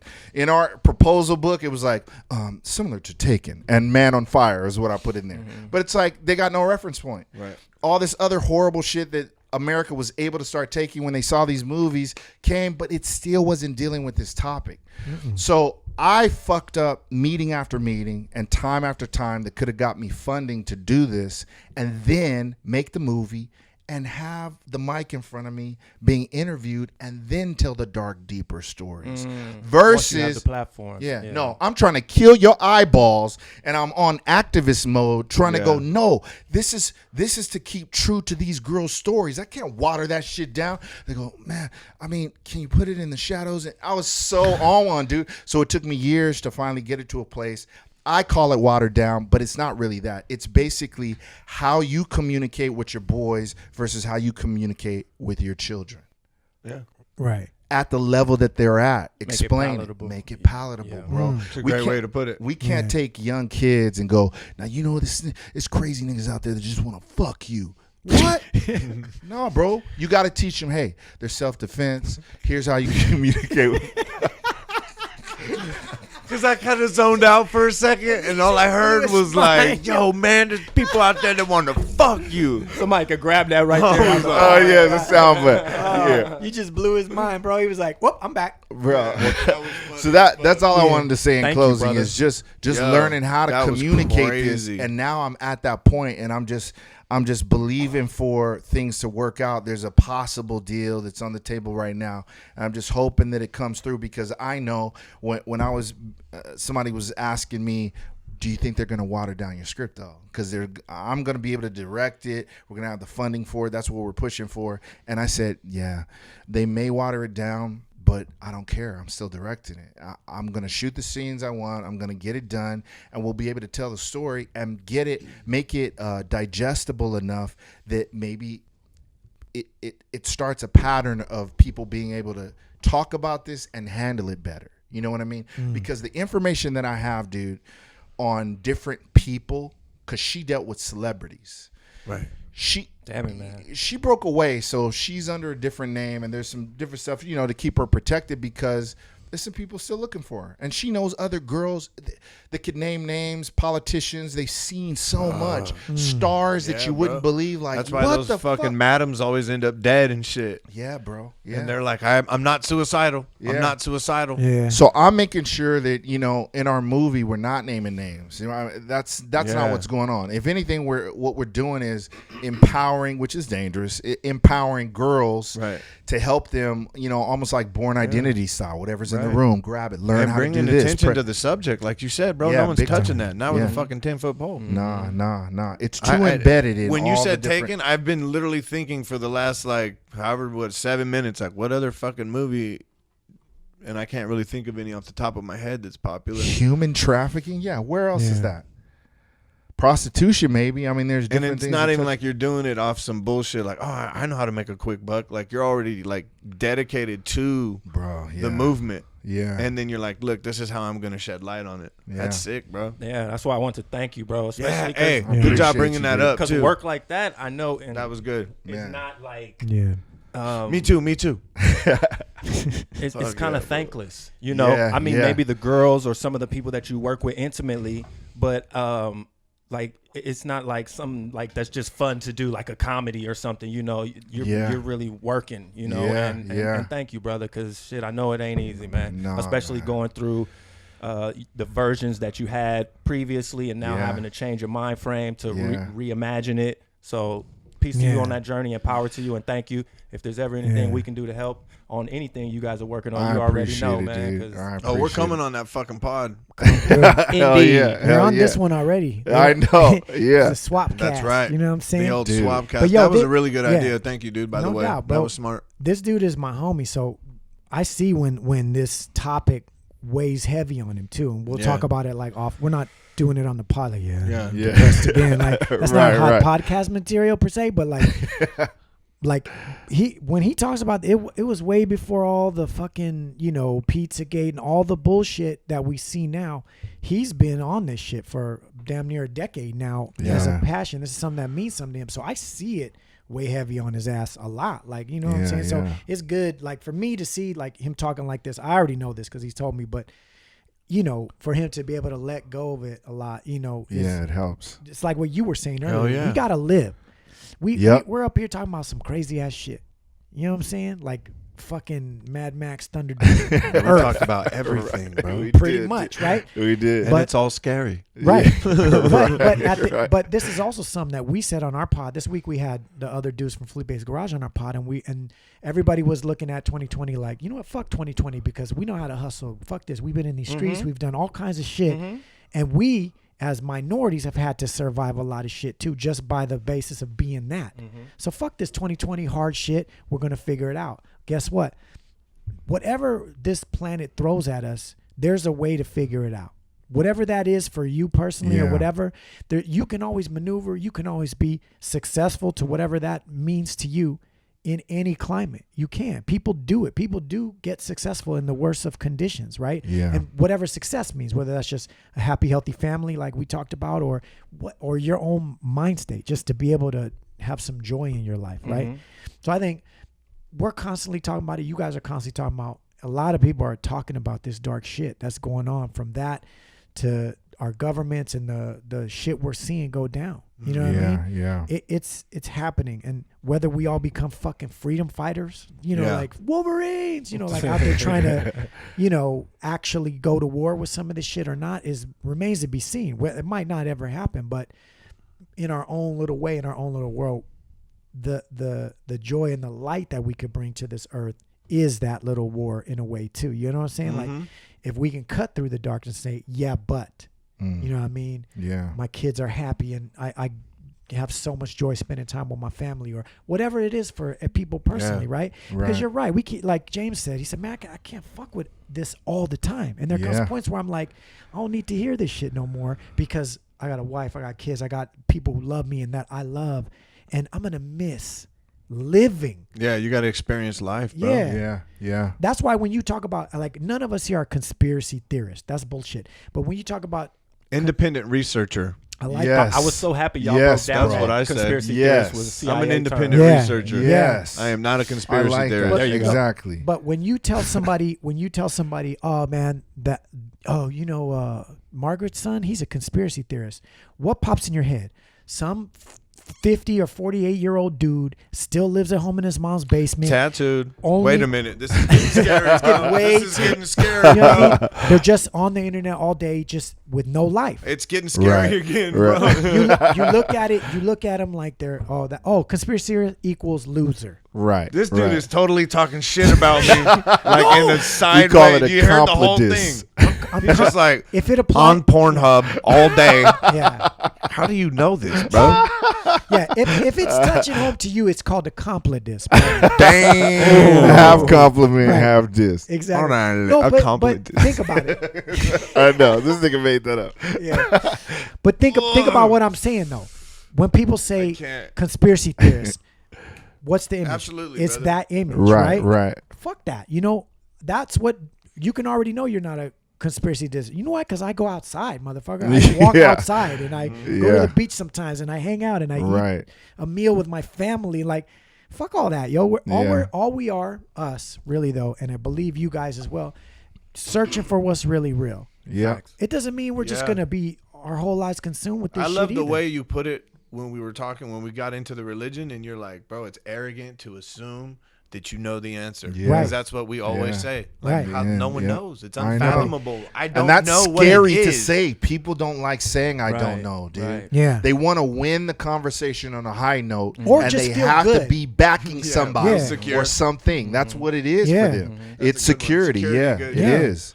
Well, hey, dude, I'm fucking stoked you guys had us on your show. Hold on. Vice versa. Are we rapping? Because I still got some flowers to give. Because my man Cook, while he was Hey. over here politicking right now, because this man is like, you called Styles, Ham X. Yeah. Shout out to the Suicide Doors. You know what I mean?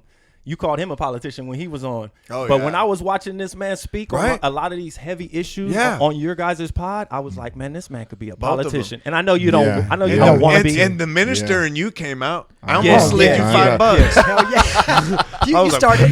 Pass the basket. Pass around the- Pass the the basket. collection bro. plate. Pass the You know what I'm saying? basket. No, but brother, I've watched you, man, and the way you carry yourself before all of this even happened, Yeah. before we was talking, even we knew that we had common interests on some of These these topics. topics, Yeah. yeah. Now that I know your journey, even LA Symphony, Yeah. more of a Christian based, and then you started going on your own thing. When I met you, it was around the time of I love the 80s, so Right. I was Oh, digging yeah. that music when we was doing our thing together. Dude, I remember playing that shit for you when Isn't it was still that is demos. it really though on I Love the 80s? The intro has that really though. Really though. Really though. Really though. I used Yeah. to say that all the time. Yeah. Yeah. And they it's use that crazy for the that you intro named of that the pod. That's Yeah. tight. Yeah, bro. yeah. So man, it's Yeah. just That's dope tight. watching you and like you're exercising. Like basically, you Yeah. just always kind of had this mind frame that we're talking about. Positive to as me. fuck. Yes, to yeah. me, Yeah. like He's just literally looking- one of the most Motivation. positive dudes I know. bro. Yeah, and yeah. I just want to give you your flowers because I appreciate that shit. No, Matter of I fact, appreciate Life coach it was level. a song that you Yeah. put out recently. Wishing on the Oh, yeah. brightest star. Yeah. Man, that's one of my favorite songs, bro. Man, Not just thank from you, but just period, bro. Thank you, And the bro. visuals behind it. Yeah. If the people haven't checked that shit out, like Please check I'm it not out, gassing, I'm not capping. Like When'd you put that out? Last year. Yeah. Yeah. That's not Fire, the one bro. with Not you in the. 2020. It's Not like the one at with you in the beginning. abandoned house, is it? Or like, No, it's the one I put out That after one's that dope. one. That shit was hard. I was With gonna the ask choir? him about. I was gonna Yeah. ask him about Oh, that. I Like, love what that was one. the- That's my what was the favorite. meaning behind that one too? Really? So We're talking about two different songs now. yeah. people. So this one we're talking about philosophy, which Philosophy, I wanted to yeah. name That shit it was my hard, too. philosophy, but I just couldn't take that name from From Karis, Karis no one, matter yeah. what. I was like, I can't do it. It's like that's just like feels like a hip hop crime. But anyway, so for me, the whole goal. So if you listen to the song, don't see the video, I literally at the end of that song, I did a lot of stuff on that album to try to like fuck with people's minds, just blow their minds. Like this motherfucker's singing heavy metal right now. Like how did this happen? So that was one of the songs where I was like getting them ready for a song at the end by doing something wild, right? Yeah. Is this the Jason Soto album? Jason Soto was here. Okay. Yeah. for Yeah, sure. yeah. So the first two verses are just regular rapping. I end that song literally singing opera. Like I did some rap opera shit. So there was a crazy, gang bro. of voices. So all I really wanted from the video is some good performance scenes, and then I just wanted a scene where there was a gang of me's, all in choir robes. That was you? Yeah. I didn't know that was you. Isn't that crazy? I just wanted a bunch of me's, like I am the opera at the end. So Yeah. let's visually do that. So I didn't care pretty much beyond that. Whatever the director said he wanted to do, I was down to do it, right? So I literally got the choir robes, and I just brought a gang of hats, some seen without the hats, just to look like different people standing next to each other. And that was an ill way to shoot, because you just stand, do this part, then take like one step over, do the part again. I did it like 12 times. So the director, shout out to Muds, my man Muds shot that video. You know, if you want to look him up on Instagram, it's at Mighty Muds. Anyway, he's always, when he goes on other like photo shoots or video shoots, he's always scouting. He's always looking. So they went on a trip to Vegas to shoot in Vegas, and he saw that it's like an abandoned gas station, mini mart, whatever. He saw that like months and months and months and months before. And he goes, I've always wanted to shoot there, so let's go. Did it? Yeah. And so really, it was more about the visual of it than the concept. Just Got a this drone out there too, huh? Yeah. We shot a lot more drone scenes too. They didn't make the video. Oh, word? There's one where not the roof where where it says eat in the back, but the other one that's actually the gas station roof. I climbed up on top of that bitch, and I was performing on the top, and the drone was they flying should have around used me that and shit. shot. Bro, Yeah. right. I don't know why he Like didn't. Snoop Dogg on top of the record store. Hey, Kinda, VIP. Yeah. That's So my it. shit's all burnt Yeah. down. Yeah. But Yeah. brother, man, your longevity Appreciate and just it, man. just your consistency, those aren't things that go without notice. I appreciate it, man. I shouted out the hip hop legends because they've been killing it, like Nas and Busta Yeah. Rhymes with all the I heard dope that, albums yeah. recently. Yeah. And man, I'm throwing you in there. LA Thank you, Symphony man. with the longevity, y'all. Look what you started in the '90s and Well, still, in the- rocking. in the- and then pivoted now. The just underground like, scene for sure. They are that. and Here in LA. LA, no, I'm saying for Yeah, sure. for Here in sure. I LA, appreciate that. Yeah. you, Medusa, and Freestyle Fellowship, Yeah. and the Dilated Peoples, Yeah. all that. It's all You repping it well, brother. Far appreciate Side. that. He I does appreciate shows that. with all them fools. Merce is on your fucking podcast. and being fucking- yourself though. This fool's playing Yeah. piano. Remember when he was playing piano? Did you come to that show? He's amazing, playing man. piano. This dude, I know. he'll do With, whatever it takes. Fat like, Lip. he- Fat he Lip ex- from, Oh, from the Far jeez. Side. Bro, Remember that show? Yeah, I was doing the thing, and then I Fat Lip remember. just decided he wanted to perform with me, and he just jumped up on stage and started just backing me Tight, up. fool. I was That's what like, I'm saying, bro. I remember looking at her, I was like, I Fool's guess a I'm legend. performing with Fat Lip Goes right in, now. LA legend. This man goes in. Wow, dude. Hey, you guys out there, check it out. That's Cookbook and Uno Mas. Yeah, he's That's, still chilling. And then check out a LA Symphony, man. Yeah. That's really good underground hip hop, straight out of Los Hey, Angeles. that's all Know fine what and I'm good, saying? but James, I appreciate what you said, and this happens all the time on our podcast too. I think I focus a lot on your mental state, like what you think about and what you create with your mind, and how one of my favorite books of all times is Think and Grow Rich, and the very first words in that book says thoughts are things. Mm-hmm. So our thoughts do create our reality. It's not mystical though. Yeah. It's something that happens within us. You know what I Yeah. mean? It's not this spiritual, like I send a thought to the universe. and Right, Magic, right. magic doesn't happen. Right. What happens is if you say to yourself, I can or I can't, of course you're right, because it's going to dictate to you. Your thoughts lead to your feelings lead to your actions, and your actions lead to your results, right? So if we only focus on this and the dark and the this, then we're literally creating a mind state for ourselves that like we're not going to do shit about it. You know what I mean? And then Yeah. we're just jerking each other off in here, and it's not I mean, that might be All a right, good time all for right. some. Wait a minute. Shit just got crazy in this motherfucker. Kush and cum I stands. don't know what the fuck's going on. Welcome to Kush and cum Trademark. stands. Cushion cum stand. I'm out. No, but peep what I'm saying though. So if we only focus on this and we don't present something, Yeah. then who wants to? Give me the fucking blue pill back again or whatever. What are we Yeah. doing this for, right? Right. So that has always been important to me. No matter what state of mind is, I feel like my mission statement or what I've put forth in my life is 2 words: help people. Yeah. So Yeah. my music, if it can make you smile or make you dance or do something else in your mind, great. I'm helping people. So whatever I do, it's always fashion informed around that. And that's why you see the positivity come out of me, Fool's because always happy, G. Dope, man. but it's I know. I was because hoping he would share that. I with mean, the I'm sure he people, gets man. upset and shit, Of but I'm just saying, course. like, I mean, I've seen you upset, but I'm just course. saying, for the most part, dog, like, Yeah. It's not an act. Like Ro- this Ro- is who the man is. This is Yeah. really true, and we can style or whatever you want to do. We can go on. I don't care at this point. But Rose will tell you this: I cannot stay mad. Like I've literally had a fight with her, and we go to sleep, and I just wake up the same happy-go-lucky. I'm just back in the morning, Yeah. just back again. And I've tried. I've thought in my head, man, fuck this. I'm about to. Can't it. wait till tomorrow. I'm gonna serve her some more of this, and then guess what happens, bro? I wake up happy every time. Like so. Why would I not like use that or learn about it, or why do I feel this way, or how can you cultivate more of this in your life? You know what I'm saying? Yeah. And we have to, or or life sucks. You know, I you can know. look at the. we're gonna have to Capitol, charge look for at this podcast. For- There's too much information on Counseling this shit. session. Yeah. What the Yeah. fuck is going on here? Oh, Jesus. one more before I forget. Oh, yeah. Shout out to Bombay with the hot sauce, man. Thank you, brother. Damn. Y'all Make got sure you get your sponsors? Bombay hot sauce, please. Nice. Yeah. They already got sponsors too on their Bro, pod, bro. come on. We're wasting time. That's Come his on. fool's fucking. What That's we his can do, man. That's his blood right We there. support the people, you know, that support us. That's how Oh, I do man. it. Boy, Wow. got a little That's fucking good. hot sauce. Hey, Yeah. you need to pop that open before you leave. Yes, sir. I And just am. drink it It's by itself. happening. Let's see what happens. Hey, where can everyone find your guys' podcast? Really though. Really, though, is everywhere where you can stream podcasts. And certain ones, Nesto will take and do a video version on Oh, that's YouTube. what's up. So look up Really Though Podcast Yeah. on YouTube. It's there as well. Because I know a lot How of do your you spell fans- though? THO. THO. Really Though. Really though. Okay, that's With a what's question mark, exclamation mark, question mark. But if you type in Really Though Podcast, up. you'll find it. Yeah.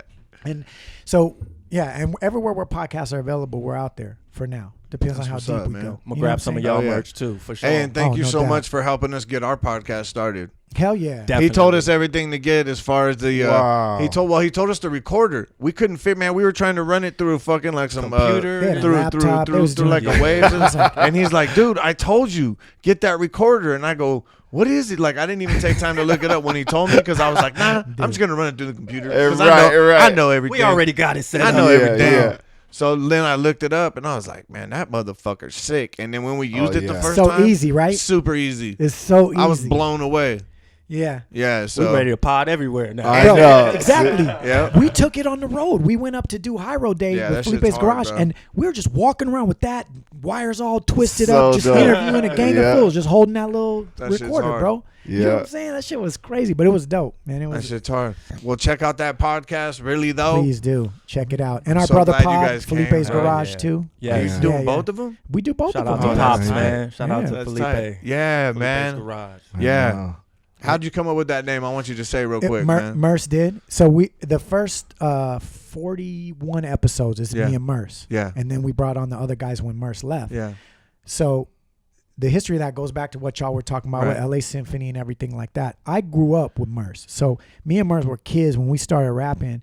And my mom and dad were always like, you know, oh, we love supporting him doing music. So they allowed me to create in my childhood home in the garage a little studio. So eventually I built it up, a little beat machine, a little turntables, records, group, you know, you start getting Yeah. more. So my house was always the place. You a where- B-boy for real, man. yeah, Yeah, bro. I'm talking yeah. about making beats when I was a OG. child, basically. You know what I'm Jeez, saying? man. Yeah. So we all the kids that were into rap and shit, they just would come to my house. It was just a natural thing. And from that birthed a crew that was short-lived and then just went away. But that was like the epicenter of my career, Merce's career, Eli, Eli the Grouch. Eli, yeah, from the Grouch and Eli, yeah, Okay. yeah, Eli, Scarab, and a bunch of, you know, like LAMCs ran through there, and then after that phase is when the LA Synth Cats, just my house again, freestyle sessions, barbecues, making beats, making songs on little 4-tracks, whatever. We were doing all that, right?